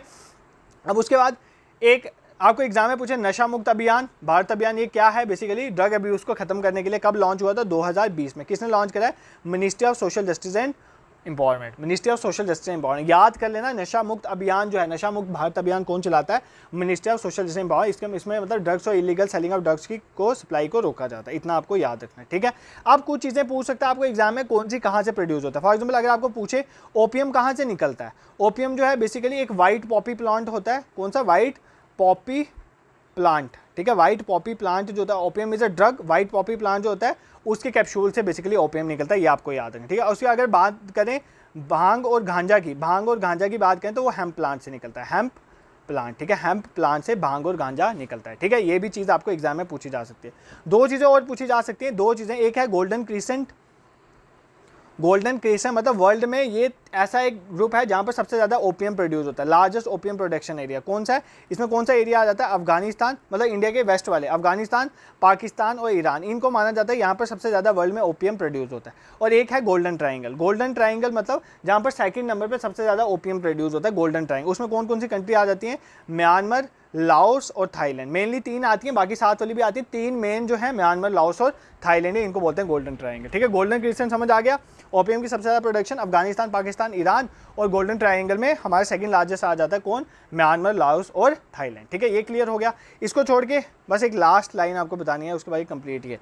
देखो इसके बाद आपको ये पूछा जा सकता है एग्जाम में कि वर्ल्ड ड्रग डे कब मनाया जाता है? वर्ल्ड लेवल पे ड्रग्स डे, मतलब drugs day, world drugs day का मतलब क्या है? बेसिकली ये एक इंटरनेशनल डे है जो अगेंस्ट ड्रग अब्यूज़ और इलिसिट ट्रैफिक, मतलब ड्रग अब्यूज़ के अगेंस्ट मनाया जाता है। कब मनाया जाता है? 26 जून को। तो ये याद कर लें, 26 जून आपके एग्जाम के 3 दिन के बाद है, तो इंपॉर्टेंट है आपके एग्जाम के लिए। और अगर हम बात करें हमारा नेशनल लेवल पे एंटी ड्रग एडिक्शन डे बनाया जाता है। Anti drug addiction day national level पे जो बनाया जाता है वो 2 अक्टूबर को बनाया जाता है, गांधी जयंती, ठीक है। इतना क्लियर है। 2 अक्टूबर को national anti drug addiction day बनाया जाता है। और जो है बेसिकली वर्ल्ड ड्रग्स डे कब बनाया जाता है ये भी हमने देख लिया। इसके साथ हमारे 2 यूनिट कवर हो गए। जो भी इंपॉर्टेंट एस्पेक्ट था, 1:30 बोला था, 1 घंटा 30 मिनट में, तो हमने लेक्चर कंप्लीट कर लिया। जो भी इंपॉर्टेंट एस्पेक्ट था वो हमने कवर कर लिया है। इसको छोड़ के अगर अभी आपके पास जितना टाइम है आप ये भी रिवाइज कर लो अपने नोट्स से, तो काफ़ी है आपके लिए। इसके बाद नेक्स्ट सेशन में हम करेंगे, कोशिश करेंगे 3 यूनिट आपके बच गए, कोशिश करूंगा 1 लेक्चर पे लाने की। अगर नहीं भी हुआ तो 2 यूनिट 1 लेक्चर में कर लेंगे और 1 यूनिट 1 में कर देंगे। आपको दिक्कत लेने की जरूरत नहीं है, ठीक है। आपको ये लेक्चर कैसा लगा आप कमेंट सेक्शन में आप ज़रूर रिस्पॉन्स करोगे, क्योंकि वहाँ से मुझे पता चलता है कि क्या आपको कुछ समझ भी आया, पल्ले पड़ा भी कुछ नहीं। बाकी टेलीग्राम ग्रुप को जरूर ज्वाइन करो, लिंक मैंने डिस्क्रिप्शन में डालें, वहीं पर हम PDF वगैरह शेयर करते हैं, प्लस कोई भी इन्फॉर्मेशन हमें वहीं पर देनी है। करंट अफेयर का सेशन आ चुका है, कल स्पेशलाइजेशन का सेशन आ गया। कोई भी पोर्शन अगर वीक है ना, उसके सेशन पड़े हुए हैं यूट्यूब में, सब फ्री पड़े हैं, MCQ बेस्ड पढ़ाए हुए हैं, बहुत अच्छे से पढ़ाए हुए हैं। रिवीजन के लिए बेस्ट सोर्स है, आपको बहुत हेल्प मिलेगी, ठीक है। This is it for today. Thank you so much for watching, और कमेंट सेक्शन में अपना रिस्पॉन्स जरूर छोड़ना, ठीक है। Thank you.